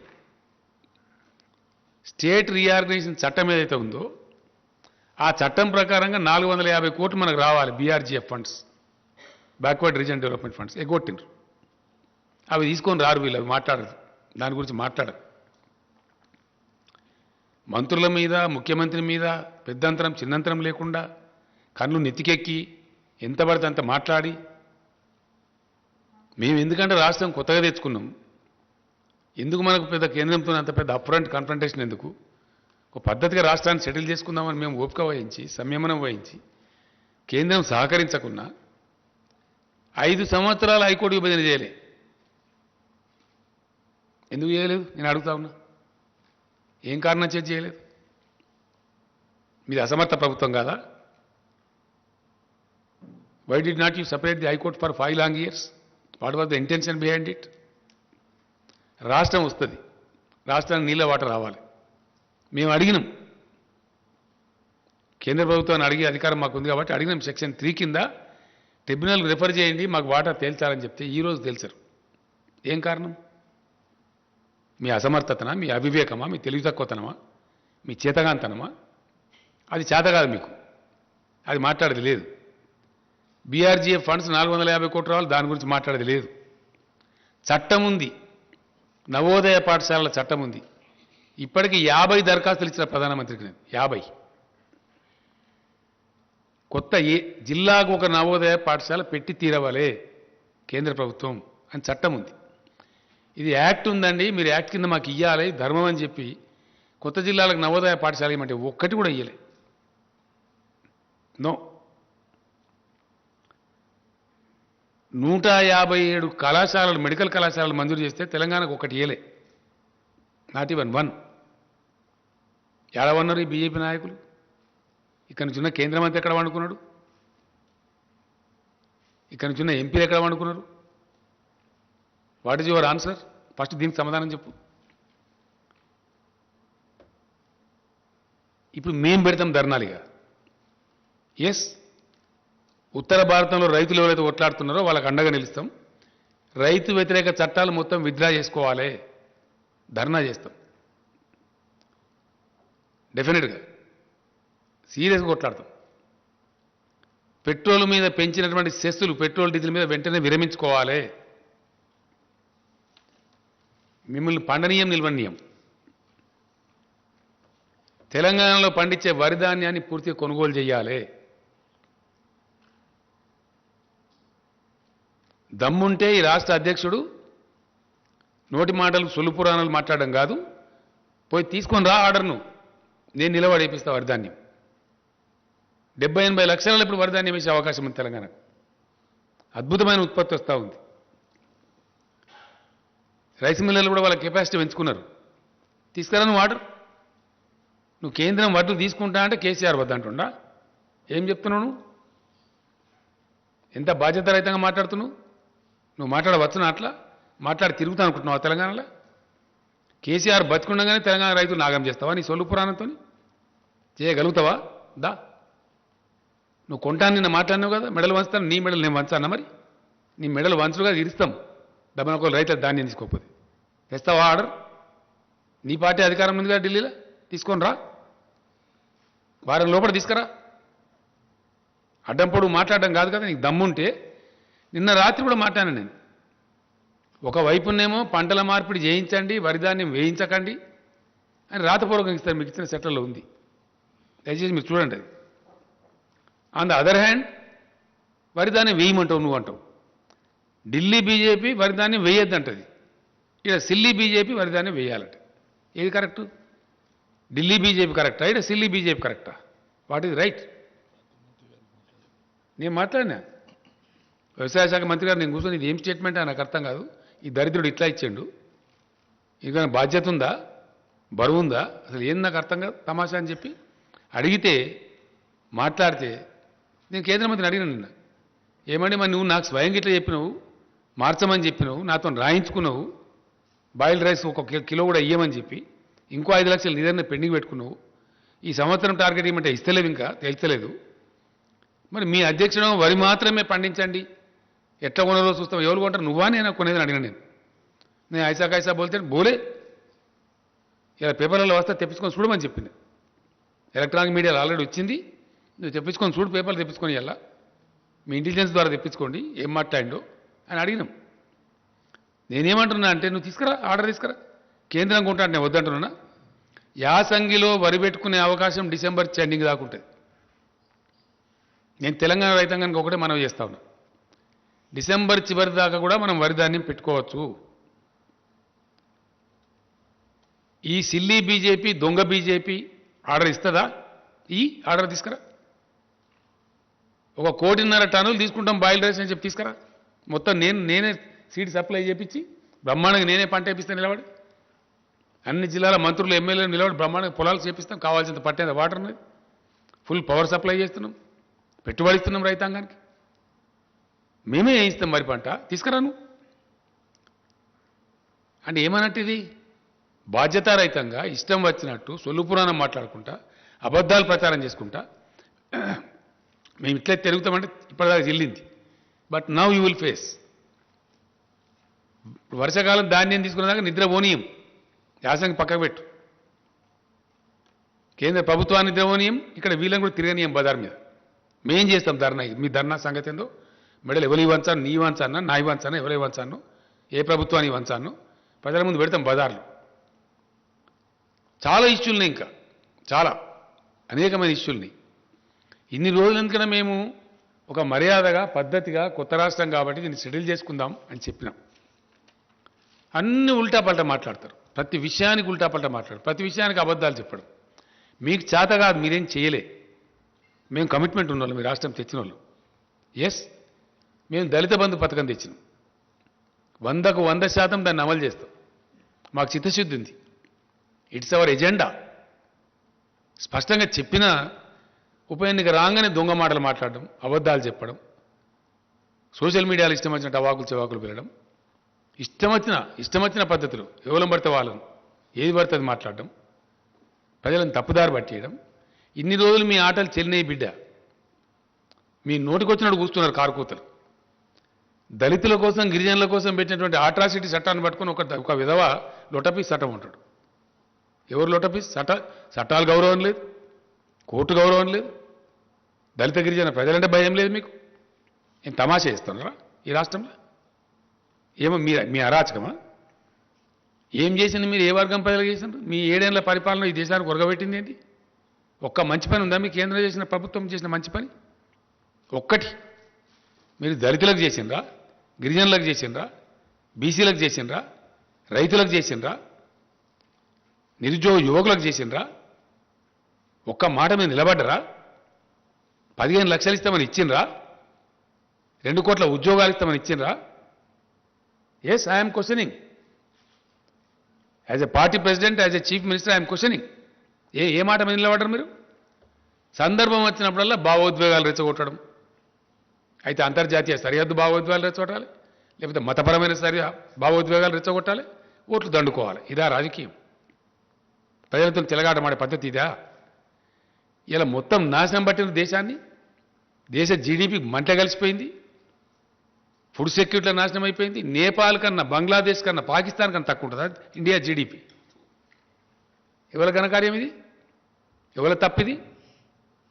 మీకు చేతగాక, వ్యవహారం చేయరాక, అడ్డగోలు ట్యాక్సులు పెంచి ప్రజల మీద భారం పెంచుకుంటా, మొత్తం ప్రభుత్వ రంగ సంస్థలను ఊడబీకి ప్రైవేటైజ్ చేసి, ఎంత అద్భుతమైన సంస్థనండి ఎల్ఐసి లాంటి సంస్థను ఎందుకు ప్రైవేటీకరించాలా? కేంద్ర ప్రభుత్వానికే 30-40 లక్షల కోట్లు ఇస్తారు వాళ్ళు డబ్బులు, మీ బడ్జెట్లో భాగంగా ఉంటుంది అది. అటువంటి బ్రహ్మాండమైన సంస్థలను నిర్వీర్యం చేసుకుంటూ మీరా మాట్లాడే? ఎన్ని రకాల ఒత్తిడి పెడుతున్నారు రాష్ట్ర ప్రభుత్వాలను మీరు? ప్రతి బావి కాడ, రైతు కాడ మీటర్ పెట్టమని చెప్తున్నారు. నేను రెసిస్ట్ చేస్తా ఉన్నా, నేను పోరాటం చేస్తా ఉన్నా 2 సంవత్సరాల నుంచి. ఎందుకు పెట్టాలో మా రైతాంగాన్ని మేము ఫ్రీగా ఇచ్చుకుంటాం, డబ్బులు మేము కట్టుకుంటాం, బిల్స్ మేము పే చేస్తామంటే కూడా నో పెట్టాలి. లేకపోతే ఆర్ఈసీ ద్వారా పిఎఫ్సి ద్వారా మీకు వచ్చే రుణాలు బంద్ చేయిస్తాం అని బ్లాక్ మెయిల్ చేస్తారు. ఇవన్నీ వాస్తవాలు. ఇప్పుడు తగులుకుంటాం, ఇక మాట్లాడతాం. మీ చరిత్ర ఏందో మా చరిత్ర ఏందో, ప్రజలకు మీరేం చేసినారో మేమేం చేసినామో ఇప్పటిదాకా అలో చేసినాం మేము. బట్ నో, ఖచ్చితంగా కేంద్ర ప్రభుత్వం వెంబడబడతాం, ఇక్కడ ఉండే బీజేపీ వెంబడబడతాం. ఈ సమస్యలకు ఎవరు జవాబు చెప్పానో, ఎవరు బాధ్యత వహించానో, ఈ రైతుల ధాన్యం సంగతి ఏందో, మిగతా పెండింగ్ ఏమి ఇచ్చారండి. స్టేట్ రీఆర్గనైజేషన్ యాక్ట్లోనూ కూడా ఇంప్లిమెంట్ చేస్తలేరు. ట్రైబల్ యూనివర్సిటీ ఇవ్వాలన్నో ఇవ్వం. బయ్యారం ఉక్కు ఫ్యాక్టరీ పెట్టాలన్నో ఇవ్వం.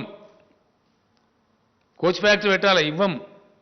ఒక్క పని ఒక్కడన్నుందా పని? ఈ సోకాల్డ్ బీజేపీ అధ్యక్షుడు కానీ ఇంకోటి కానీ ఇప్పుడున్న కేంద్ర మంత్రి కానీ 10 రూపాయలు పనిచేసినరా తెలంగాణకు? 10 రూపాయలు ఏ పని చేసిండ్రు మీరు? ఒక ఇరిగేషన్ ప్రాజెక్టుకి ఇచ్చిండ్రా? నీతి ఆయోగ్ చెప్పింది మిషన్ కాకతీయ మంచి ప్రోగ్రాం 24,000 కోట్లు ఇవ్వని, మిషన్ భగీరథ మంచి ప్రోగ్రాం ఇవ్వని నీతి ఆయోగ్ రికమెండ్ చేసింది. సింగిల్ నా పైసా ఇవ్వలే. 24,000 కోట్లు కాదు, 24 రూపాయలు కూడా ఇవ్వాలి. మా నీటి వాటా వెళ్తారు, హైకోర్టు పెండింగ్లో పెడతారు, 5 ఏళ్ళు కొట్లాట తర్వాత ఇస్తారు, ఎస్ఆర్సీ యాక్ట్లో ఉన్నది తేల్చారు. ఉల్టా మళ్ళీ మీరే మాట్లాడతారా? ఇక్కడ మెడల్ వంచుతారా? మీరు ఎవరు మాట్లాడతారు? మీ మెడల్ మీ మెడల్ ఇరిస్తాం బిడ్డ, జాగ్రత్త. ఒళ్ళు దగ్గర పెట్టుకొని మాట్లాడాలా? పిచ్చి కూతలు కూస్తే ఇన్ని రోజులు ఏదో క్షమించిన మిమ్మల్ని మేము వదిలిపెట్టినాం.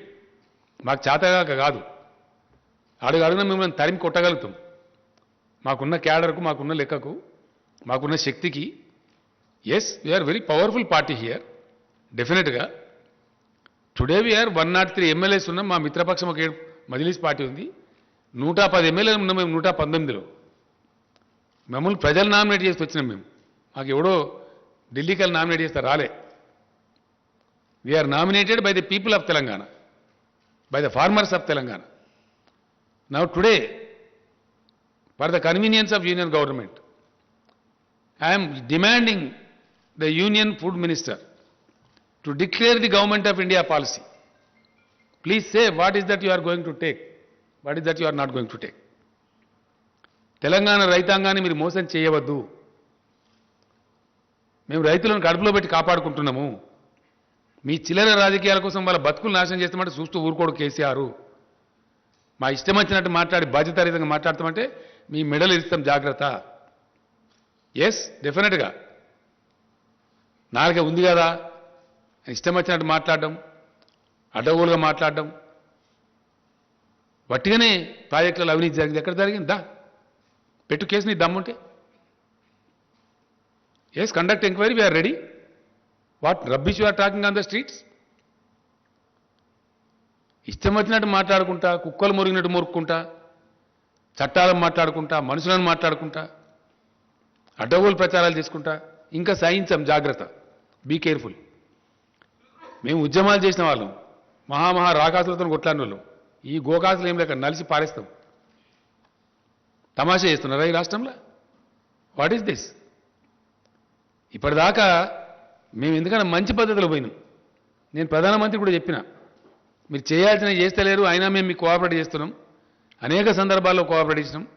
President of India election cooperate చేసినాం, vice president of India election cooperate చేసినాం, అనేక బిల్స్ పాస్ చేసేటప్పుడు కోఆపరేట్ చేసినాం. మా మీద ఎందుకంటే మీరు అనవసరంగా ఇట్లా చేస్తారని చెప్పి నేను చెప్పిన, మర్యాదతో చెప్పిన. మేము సంస్కారవంతంగా ఉన్నామని చెప్పిన.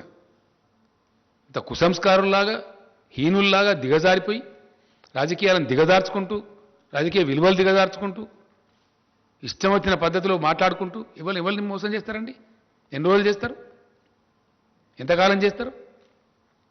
నువ్వు ఇప్పటిదాకా క్షమించడం కానీ బీ కేర్ఫుల్, జాగ్రత్త. నేను రాష్ట్ర బీజేపీ అధ్యక్షునికి వార్నింగ్ ఇస్తా ఉన్నా, నువ్వు మనిషివే అయితే, నీకు నిజాయితీ ఉంటే ఢిల్లీకి పోయి ఆర్డర్ తీసుకురా. యాసంగిలో వడ్డేమని చెప్పినావు కదా, మొత్తం ధాన్యం కేంద్రం మేము తీసుకుంటామని ఆర్డర్ తీసుకురా.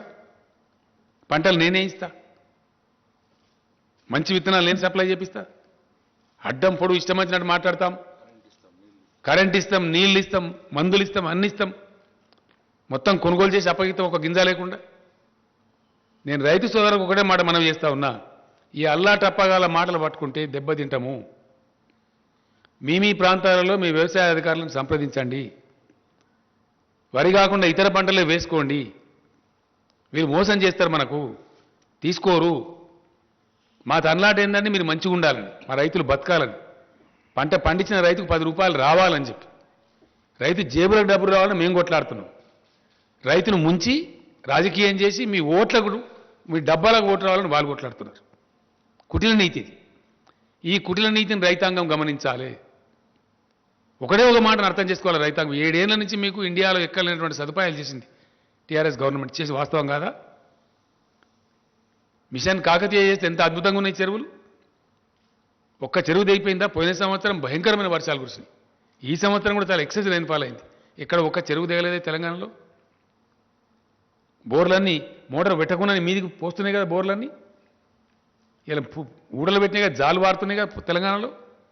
ఇంత అద్భుతమైన సృష్టించింది తెలంగాణ టీఆర్ఎస్ గవర్నమెంట్. ఎస్, భూగర్భ జలాలు పెంచినాం, ప్రాజెక్టులు కంప్లీట్ చేసినాం, కొత్త ప్రాజెక్టు నిర్మాణం చేసినాం, అతివేగంగా లక్షల ఎకరాల నిలిచే పరిస్థితి తెచ్చినాం, అద్భుతమైన హై క్వాలిటీ పవర్ ఇస్తున్నాం, పెట్టుబడి ఇస్తున్నాం. ఇన్ని మంచి చేసిన వాళ్ళము మీరు బతుకుండాలని మేము కోరుకుంటాం. చిల్లర రాజకీయాల కోసం మిమ్మల్ని వాడుకోవాలి, మీరు బండియాలి, మిమ్మల్ని రోడ్ల మీద కూర్చోబెట్టి ధర్నా చేయించాలి అనే పరిస్థితిలో వాళ్ళు మాట్లాడుతున్నారు. కాబట్టి ఈ అల్లాటప్పగాళ్ళు, పనికిమాలినోళ్ళు, 10 రూపాయల పని చేయని వాళ్ళు ఈ రాష్ట్రానికి ఎక్కడ చేసిండండి ఈ మనిషి? కరీంనగర్ నుంచి ఎంపీకి గెలిచిండు, 1 రూపాయి పని తెచ్చిండా? ఒక మెడికల్ కాలేజ్ తెచ్చిండా? ఏం తెచ్చింది నాకు అర్థం కాదు.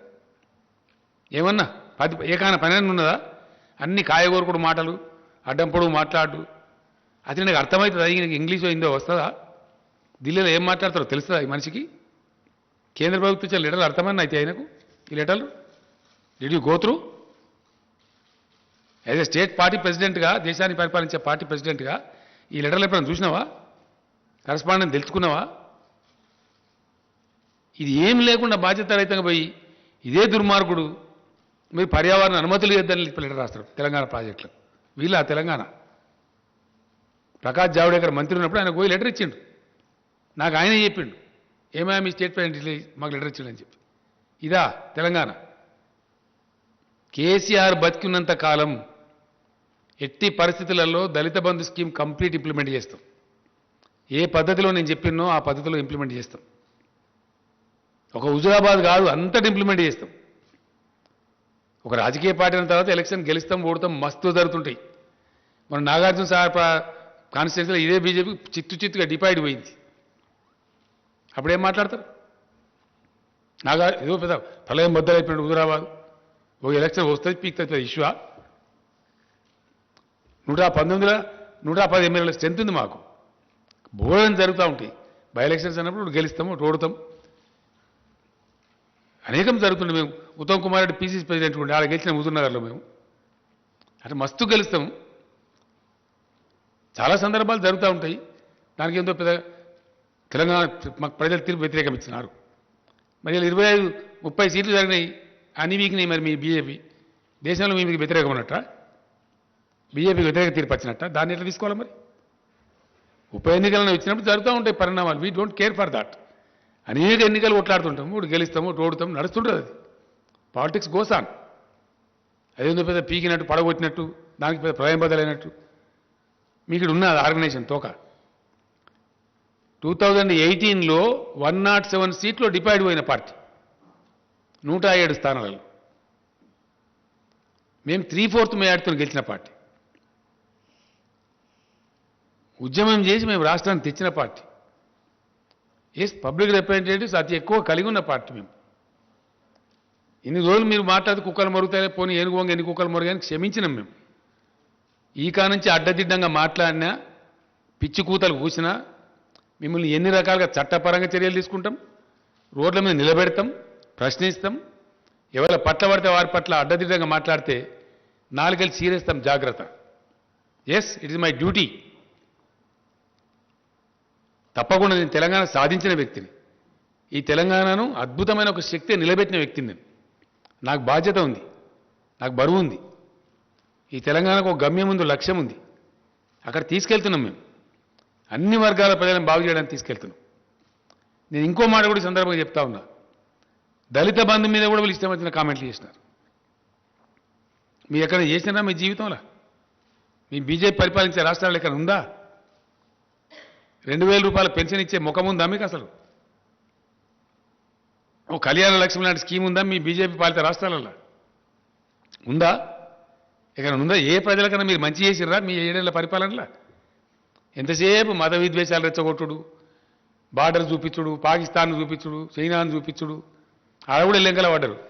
వాడు వచ్చి చైనా దంచుతుండు అరుణాచల్ ప్రదేశ్లో. ఈ ఊళ్ళ కడుతుండు అక్కడ. ఆడ శాత కాదు, తోక ముడిచిరు అక్కడ. వాటికనే ఒకటి డ్రామా చేసి మత విద్వేషాలు రెచ్చగొట్టుడు, కుల విద్వేషాలు రెచ్చగొట్టుడు, పిచ్చి పిచ్చి కథలు చేసుడు, పచ్చి అబద్ధాలు ప్రచారం చేసి పచ్చి అబద్ధాలు. ఒక్కడన్నా నిజముందా? పెరిగిందా క్రూడ్ ఆయిల్ ధర ఇంటర్నేషనల్ మార్కెట్లో?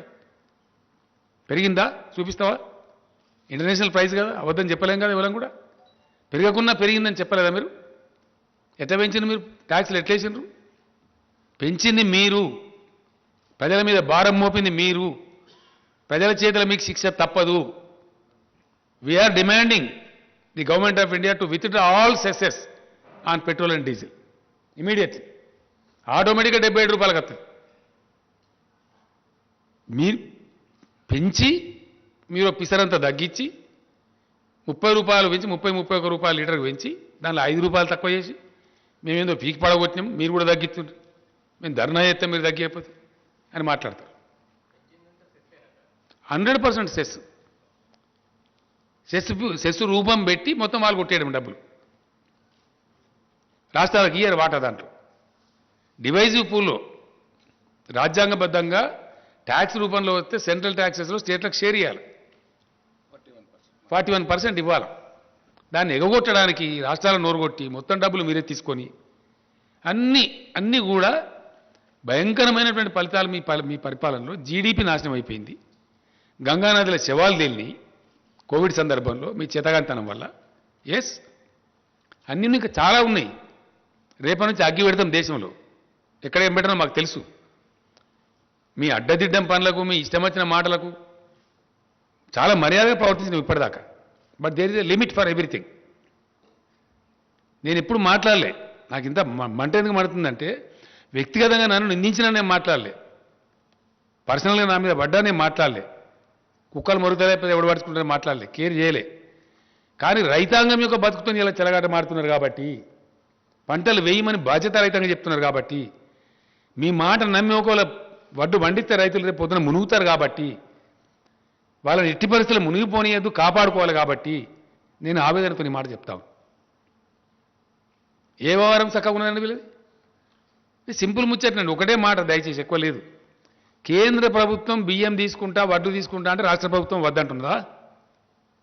కమాన్ స్టేట్ దా. నేను మా వ్యవసాయ మంత్రి గారిని పంపిస్తా, ఆయన బాగా ఎడ్యుకేటెడ్, హైలీ ఎడ్యుకేటెడ్. నువ్వు రా డిబేట్కి అడగస్తావు. నువ్వు వంట అంటే మేము వద్దంటున్నావా? ఇన్ని నీళ్లు తెచ్చి, ఇన్ని ప్రాజెక్టులు కట్టి, ఇంత కరెంటు తెచ్చి ఇలా రైతాంగం కార్లు కొనుక్కుంటున్నారు ఊళ్ళల్లో. ఊళ్ళు ముఖాలు తెల్లబడ్డాయి. హైదరాబాద్లో కూడా వాపసు పోయి ఇల్లు చదువుకుంటున్నారు ఊళ్ళల్లో, సంతోషపడుతున్నారు. ఒక దరికి వచ్చే తెలంగాణను నీ చిల్లర రాజకీయం కోసం నీ కంపు నోరుతోని ఇష్టం వచ్చినట్టు మాట్లాడి మెడలు వాస్తావు. ఎవరి మెడలు వాస్తావు?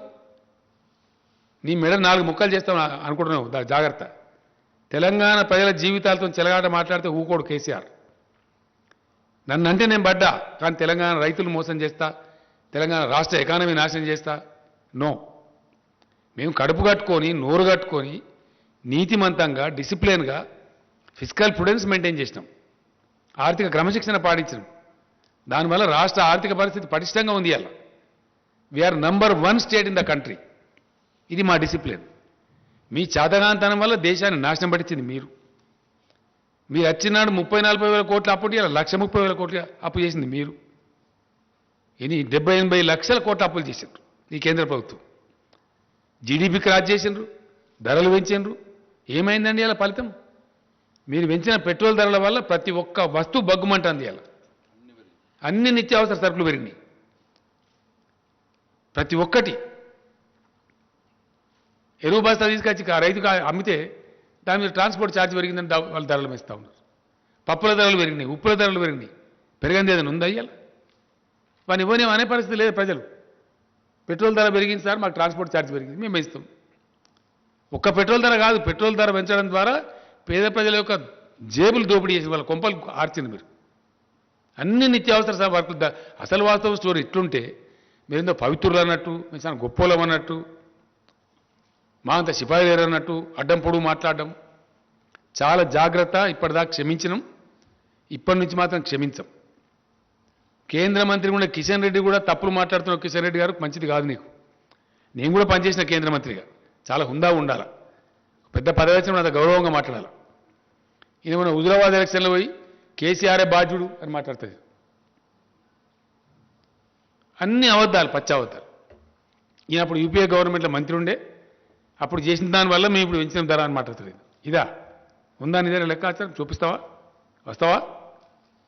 ప్రతి విషయాన్ని కూడా ఉన్నది లేనట్టు లేనిది ఉన్నట్టు భ్రమలు కల్పించి పచ్చి అబద్ధాలు చెప్పి ప్రజలను మోసం చేస్తూ ఉన్నారు. వీళ్ళు ఏం మంచి చేయాలి ఎవరికి కూడా. వీళ్ళు రైతాంగానికి బాగా చేసిండ్రా, గిరిజనులకు బాగా చేసిండ్రా, దళితులకు బాగా చేసిండ్రా, బీసీలకు చేసిండ్రా, నిరుద్యోగ సమస్య తీర్చి ఏం తీర్చినండి ఈ పార్టీ వచ్చి నాకు అర్థం కాదు. ఎవరు ధరించిండ్రు? ఇంకా ఉల్టా రైతులను దొక్కియండి, చంపేయండి. బీజేపీ కార్యకర్తల మీటింగ్లు పెట్టి హర్యానా ముఖ్యమంత్రి చెప్తారు మీరు జైలు కోవడానికి సిద్ధపడండి, 1000 మంది 1000 మంది చొప్పున ముఠాలు తయారై రైతులను దాడి చేయండి. ఇదానే మీ పరిపాలన, మీ నీతి? రైతుల మీద కార్లు ఎక్కించి కేంద్ర మంత్రులు పోయి ఇదేనా నీతి? ఒక సంవత్సరం నుంచి చేస్తానే రైతులు ధర్నా అక్కడ. మీరు చేసిన దిక్కుమాలిన కార్పొరేట్ చేతిలో పెడతామంటే వద్దని చెప్పి మొత్తం మార్కెట్ కమిటీలు రద్దు చేస్తారు వీళ్ళు. రైతుల బతుకుని తీసుకుపోయి కార్పొరేట్ల చేతిలో పెడతారు వీళ్ళు. ఎస్, మీది అదే కదా ప్రయత్నం.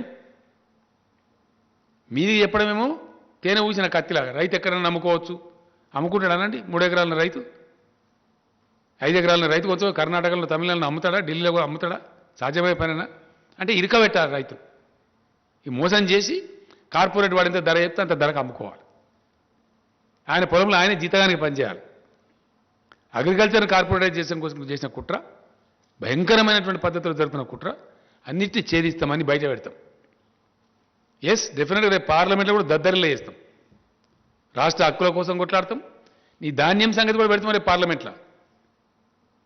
ఇప్పుడు కూడా మేము పెడతాం డెఫినెట్గా.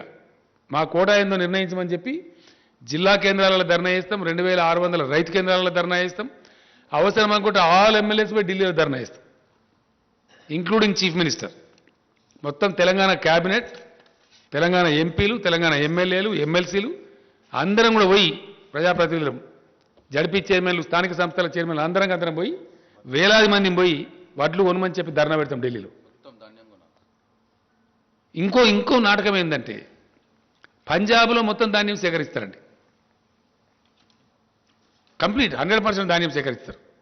తెలంగాణ ధాన్యం ఎందుకు కొన్నారు నేను అడుగుతా ఉన్నా. మీ సమాధానం ఏంటి? ఫస్ట్ దానికి సమాధానం చెప్పు. నీ మెడల సంగతి, తోల సంగతి అట్లా ఉండదు. పంజాబ్లో మొత్తం సేకరించి తెలంగాణ ధాన్యం ఎందుకు సేకరించరు? కారణం ఏంది? కేంద్ర ప్రభుత్వం రాష్ట్రానికి ఒక నీతి ఉంటుందా? కేంద్ర ప్రభుత్వానికి చిత్తశుద్ధి ఉంటే తెలంగాణలో కూడా మొత్తం ధాన్యం సేకరించాలి 100%. ఎందుకు సేకరించరు? తెలంగాణలో ప్రొడక్టివిటీ ఎక్కువ, దేశానికి అన్నం పెడుతుంది తెలంగాణ. ఇయ్యాల మీ కళ్ళు మండుతున్నాయి. తెలంగాణ రైతులు సంతోషపడితే మీ కడుపులు ఉడికిపోతున్నాయి. కాబట్టి పిచ్చి పిచ్చి ప్రేలాపనలు మానుకొని జాగ్రత్తగా మాట్లాడాలా, జాగ్రత్తగా వ్యవహారం చేయాలా. రైతులు కూడా చూస్తాం, ఒక వారం రోజులు చూద్దాం. కేంద్ర ప్రభుత్వం ఒకవేళ ఆర్డర్ ఇస్తుందా ఇయ్యని మేము కూడా డిమాండ్ చేస్తూ ఉన్నాం. అధికారులు మొన్ననే పోయొచ్చారు, నిన్న రాత్రి కూడా నేను మాట్లాడినా. ఒక వారం చూద్దాం, డిసెంబర్ దాకా వేయచ్చు వారి. ఇప్పుడు తొందరపడేసే అవసరం లేదు. నిజంగానే కేంద్రం తీసుకుంటా అంటే సంతోషంగా వేద్దాం వారి. కానీ కేంద్రం తీసుకోదు. వాళ్ళు రాయించుకున్నారు మనతోని. No boiled rice from Telangana state అని మీకు ఇచ్చిన సీట్లలో ఉందండి, దయచేసి మీరు చూడండి. స్పెసిఫిక్ ఇచ్చిన కేటగిరీ. ఇంకా ఎఫ్సిఐ మేనేజర్కి ఒక దాంట్లో ఇచ్చారు, బ్యాక్ టు బ్యాక్ ఉంది ఒక దాంట్లో. ఒక సెంటెన్స్ నేను చదివి వినిపిస్తాను మీకు. ఎఫ్సిఐ ఇక్కడ లోకల్ మేనేజర్ గారికి బ్యాక్ టు బ్యాక్ ఉంది. అది మీదేందా కమలాకర్? అది కాదు, 80-20 ఒకటి ఉంది. అదంతా మోసం చేశారు. ఫైనల్గా చెప్పిన దానిలో ఇక్కడ ఉందండి, కృషి భవన్ ఇన్ న్యూఢిల్లీ మీకు ఇచ్చిన దానిలో ఉంది. దీనిలో బ్యాక్ పేజీలో ఏముంటుందంటే క్లియర్గా the general manager Telangana reason FCI with a request to take in writing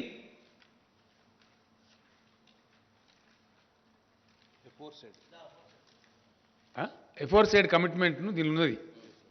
ఇది రైటింగ్లో తీసుకొని మాత్రమే మీరు తెలంగాణ బియ్యం తీసుకోవాలి. మీ దీనిలో కూడా దయచేసి మళ్ళా మేము ఇయ్యము మేము అడగము అని చెప్పి రైటింగ్లో తీసుకోం. ఇదేమో ఇట్లా పెడతారు కండిషన్లు. ఇవి అధికారిక ఉత్తర్వులు, కృషి భవన్ నుంచి వచ్చే ఆర్డర్స్. ఇక్కడనో మీరు వరే వేయండి, మేము మెడల్ వంచితే ఎవరి మెడల్ వంచాలా? ఈ ఆర్డర్ ఇచ్చిన మెడల్ వంచానా? నీ మెడల్ వంచానా? ఎవరి మెడల్ వంచాలా? ఈ కాపీలో ఉందండి, దీనిలో బ్యాక్ టు బ్యాక్ ఉంది. దీనిలో వన్ పేపర్ ఇచ్చినాం మేము. దీనిలో క్లియర్గా ఉంది లాస్ట్ది. ఇక్కడ ఉండబడే FCI GMకి ఇచ్చిన ఆర్డర్ చూడండి, నిదానంగా మీకు చూసుకోవచ్చు. ఆర్డర్స్ ఏమో ఇవి. నిన్నగాక మొన్న 3 రోజుల సెక్రటరీలు పోయారు, finance secretary and agriculture secretary. కాలు పెడితే మిడకు లేదు, 60 లక్షల ఎకరాలు లేదు, శాటిలైట్ చూపి మేము అవద్దని చెప్తాం. దా హెలికాప్టర్స్ పంపిస్తే నేను తిరుగుతురా. వాస్తవాలు ఈ విధంగా ఉంటాయి, చెప్పే తప్పుడు మాటలు. కాబట్టి చాలా జాగ్రత్తగా ఒళ్ళు దగ్గర పెట్టుకొని మెదులుకోవాలి. రాష్ట్ర బీజేపీ అధ్యక్షుడు కానీ రాష్ట్ర బీజేపీ నాయకులు కానీ ఇప్పటిదాకా క్షమించడం కానీ ముందరికి క్షమించము. పిచ్చి పిచ్చి కూతలు కూస్తే, పిచ్చి పిచ్చి మాటలు మాట్లాడితే, ప్రజలను తప్పుదో చెప్పించే మాటలు మాట్లాడితే మాత్రం చీల్చి చెండాడతాం, జాగ్రత్త. ఇప్పటిదాకా మన్నించినా కానీ ఇక మన్నించము. Thank you.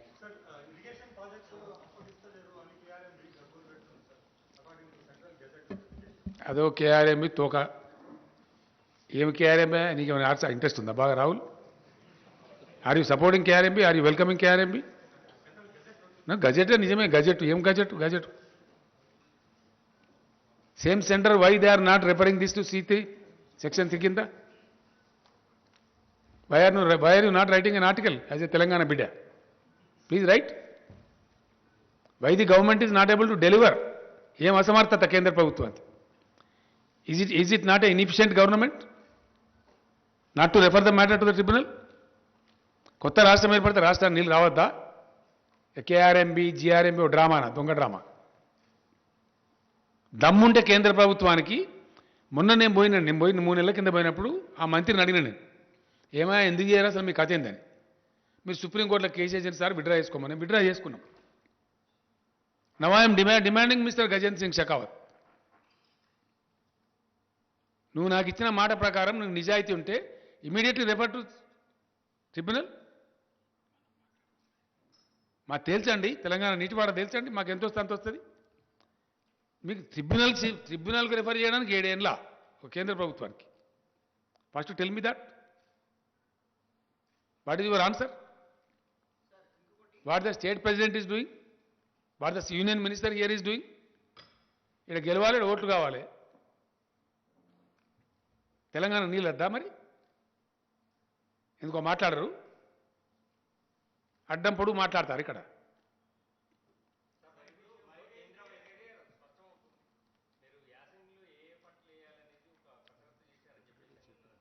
మొత్తం డీటెయిల్స్ అన్ని ఇచ్చిండ్రు, అందరికి ఇచ్చిండండి. ఇచ్చినారు వ్యవసాయ శాఖ. నేను ఏమంటున్నా, రైతాంగం ఏ పంటలు వేయాలనేది మీ స్థానిక వ్యవసాయ అధికారులను సంప్రదించండి. వాళ్ళు ఆల్రెడీ మీటింగ్లు పెడుతున్నారు, చెప్తున్నారు.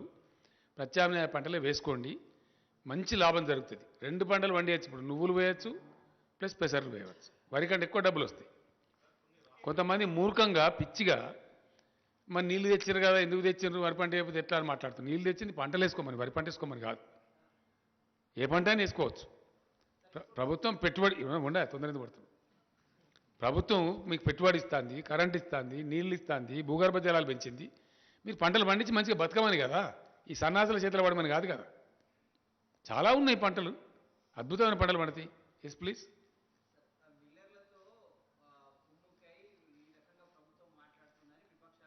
ఏ విపక్షమా? ఎవడెవడు తలకాలేనోడు?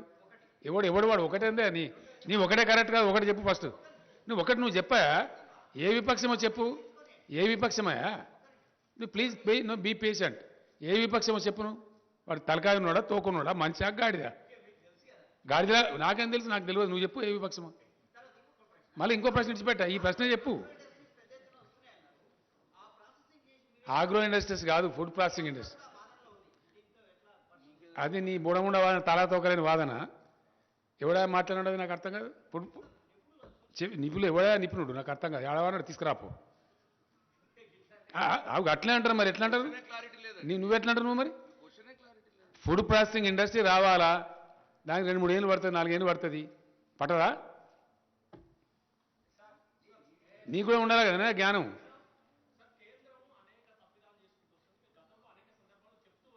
ఇప్పుడు ఇంకా ఫైట్ చేస్తాం. 100% రాష్ట్ర ప్రయోజనాలు కాపాడడానికి అవసరమైన అన్ని రకాల పోరాటాలు చేస్తాం. ఎస్, ఇప్పటి వరకు మేము కొద్ది గొప్ప పేషెంట్ ఉన్నది. ఎందుకు అనవసరమైన కయ్యం, కొత్త రాష్ట్రం, దీన్ని మంచిగా కొంచెం ఒక సెట్ చేసుకుందాం. ఒక పెట్టిన ఇప్పుడు సెట్ చేసుకున్నాం. ఆర్థికంగా నంబర్ 1 ఉన్నాం, పంటలు పండించేదానిలో నంబర్ 1 ఉన్నాం, పర్ క్యాపిటా పవర్ యూజ్లో నంబర్ 1 ఉన్నాం, ధాన్యం సేకరించేదానిలో నంబర్ 1 ఉన్నాం, సంక్షేమ రంగంలో నంబర్ 1 ఉన్నాం, దళిత బంధు లాంటి అద్భుతమైన విప్లవాత్మక పథకాలు తెచ్చిన దానిలో నంబర్ 1 ఉన్నాం. కళ్ళు మండుతున్నాయి, గజ్జున వణుకుతున్నారు. బీజేపీ ఎమ్మెల్యేలే డిమాండ్ చేస్తారు కదండి. రాయచూరు ఎమ్మెల్యే కర్ణాటక మంత్రిని కూర్చోబెట్టి తెలంగాణ పథకాలు మాకు అమలు చేయండి, లేదా మమ్మల్ని తెలంగాణలో కలపండి అంటున్నారు. ముఖం మీద ఉమ్మేసి సిగ్గుండాల. మహారాష్ట్రలో బీజేపీ గవర్నమెంట్ ఉన్నప్పుడే అక్కడి నుంచి వచ్చి మమ్మల్ని తెలంగాణ కలపాలని తీర్మానాలు చేసిన గ్రామ పంచాయతీలలో. నేనేమంటున్నా తర్వాత బ్రదర్, అది నేను రేపు మాట్లాడతా. మీకు రేపటి నుంచి రోజు విందే, నేనే మాట్లాడతా. డైరెక్ట్గా నేనే రంగంలోకి ఎందుకు దిగినా అంటే, ఈ చిల్లరగాళ్ళు, ఈ కిరికిరిగాళ్ళు, కిరాయగాళ్ళు వీళ్ళు తెలంగాణ నాగం చేస్తే కేసీఆర్ మౌనం పాటిస్తాడా? నా ప్రాణం పోయినా సరే, ఎంత కష్టపడి రాష్ట్రాన్ని తెచ్చిన్నో, ఎంత ఇష్టపడి దీన్ని డెవలప్ చేసిన్నో. నాకు ఒక మాట బాగా గుర్తుందండి. టీఆర్ఎస్ భవన్, తెలంగాణ భవన్ హైదరాబాద్లో ఇనాగ్రేట్ చేసినాడు. తమిళనాడు నుంచి పీఎంకే అధ్యక్షుల వారిని పిలిచినాడు, రామదాస్ గారు. ఆయన వచ్చిండు. ఆయన అన్నాడు ఆ బిల్డింగ్ చూసి, పార్టీ ఆఫీస్ కట్టుకోవడానికి నీకు 1 ఎకరం జాగిస్తే ఇంత బ్యూటిఫుల్ కట్టినవు, తెలంగాణ ఇస్తే ఇంకెంత బాగా చేస్తావో కేసీఆర్ అని నాతో. దేవుని దేవాల తెలంగాణ వస్తుంది రామదాస్ గారు, మీరు బతికే ఉంటారు, నేను బతికే ఉంటా, అద్భుతంగా చేసి చూపిస్తా తెలంగాణ అని చెప్పారు. మరి ఈ మధ్య మాట్లాడినా కానీ కంగ్రాచులేట్ చేసి పేపర్లలో చూస్తున్నా, చాలా అద్భుతమైన రాష్ట్రంగా పురోగమించినావు, కంగ్రాచులేషన్స్ అని చెప్పి నా దీవెన ఉంది అని చెప్పాడు. అది మాకుండే తృప్తి. మేము తగ్గించామండి, క్వశ్చన్ అది నాట్. మేము పెంచలే కదా, మేము పెంచితే కదా తగ్గించేది. మేము ఒక నయా పైసా పెంచలేదు, వ్యాట్ పెంచలే. అది ట్యాక్స్ కదనండి, మేము అవదని చెప్పడానికి ఉండదు కదా, పెంచితే రికార్డులు వస్తుంది కదా. టీఆర్ఎస్ ప్రభుత్వం ఏర్పడిన నాటి నుంచి ఒక నయా పైసా వ్యాట్ మేము పెంచలేదు. మమ్మల్ని తగ్గించమని ఎవడంటాడండి సన్నాసి గాడు? ఏ సన్నాసి పెంచిండో వాళ్ళు దించును. మీరు పెంచిన వాళ్ళు తగ్గించాలా, మేమేం తగ్గించాలా?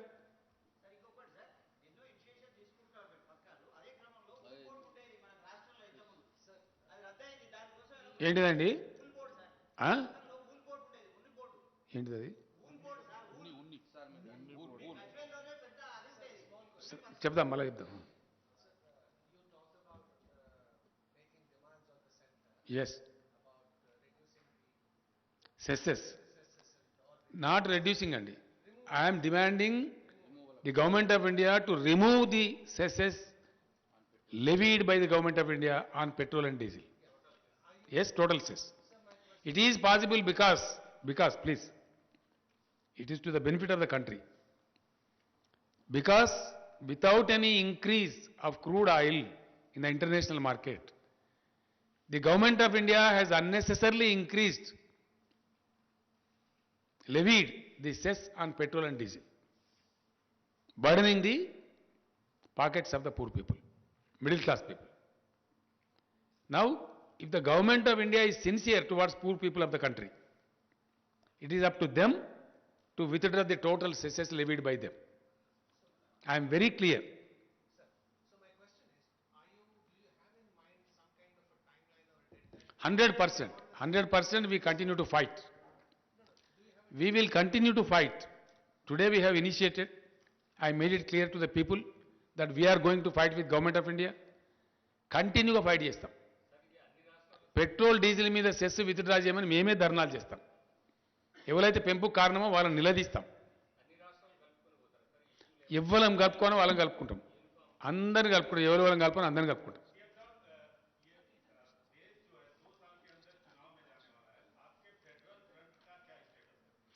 अभी हमने कुछ सोचा नहीं है उस बारे में. हमारे राज्य में जो हो रहा है, यहाँ के भाजपा के लोग जो उल्टा सीधे बातें कर रहे हैं, उनको लगाम लगाना मेरा काम है. मैं इस राज्य को लाने वाला हूं, पाने वाला हूं, हासिल करने वाला हूं और इस राज्य को अच्छा बनाने वाला हूं, बना दिया हूं. ये मैं नहीं कह रहा हूं, ये किताब मैं खुद नहीं दे रहा हूं, रिजर्व बैंक ऑफ इंडिया दिया है. केंद्र सरकार खुद कईयों मुद्दों पर बात करते हुए पार्लियामेंट के अंदर कहा है. पार्लियामेंट में हर घर को पानी देने वाला, टैप दे के देने वाला कोई राज्य हिंदुस्तान में है, वो सिर्फ तेलंगाना है. हर घर को फायदा पहुंचाने वाला कोई राज्य तेलंगाना हिंदुस्तान में कोई है तो तेलंगाना है. ये बात मैं नहीं कह रहा हूं, केंद्र सरकार ने पार्लियामेंट में कहा है. तो इसलिए आगे की चल के क्या करना है, जरूर हम लड़ते रहेंगे, बिल्कुल हमारे हकों के लिए, हमारे लिए और देश के हकों के लिए.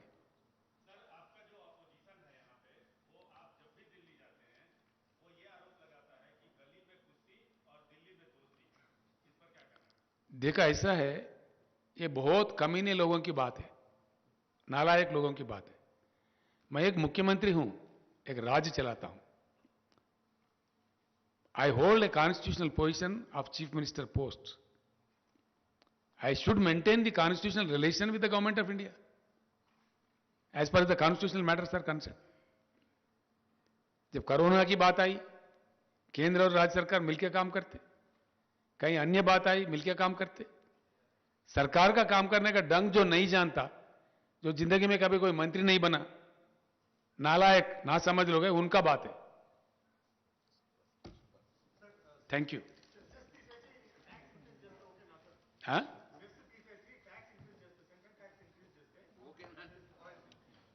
అసలు పెట్రోల్ డీజిల్ ధరలు పెంచడమే తప్పు. అడ్డదారిలో దొడ్డిదారిలో కేంద్రం పెంచింది. మొత్తం విత్డ్రా చేసుకోమని మేము డిమాండ్ చేస్తున్నాం. That's all. Thank you.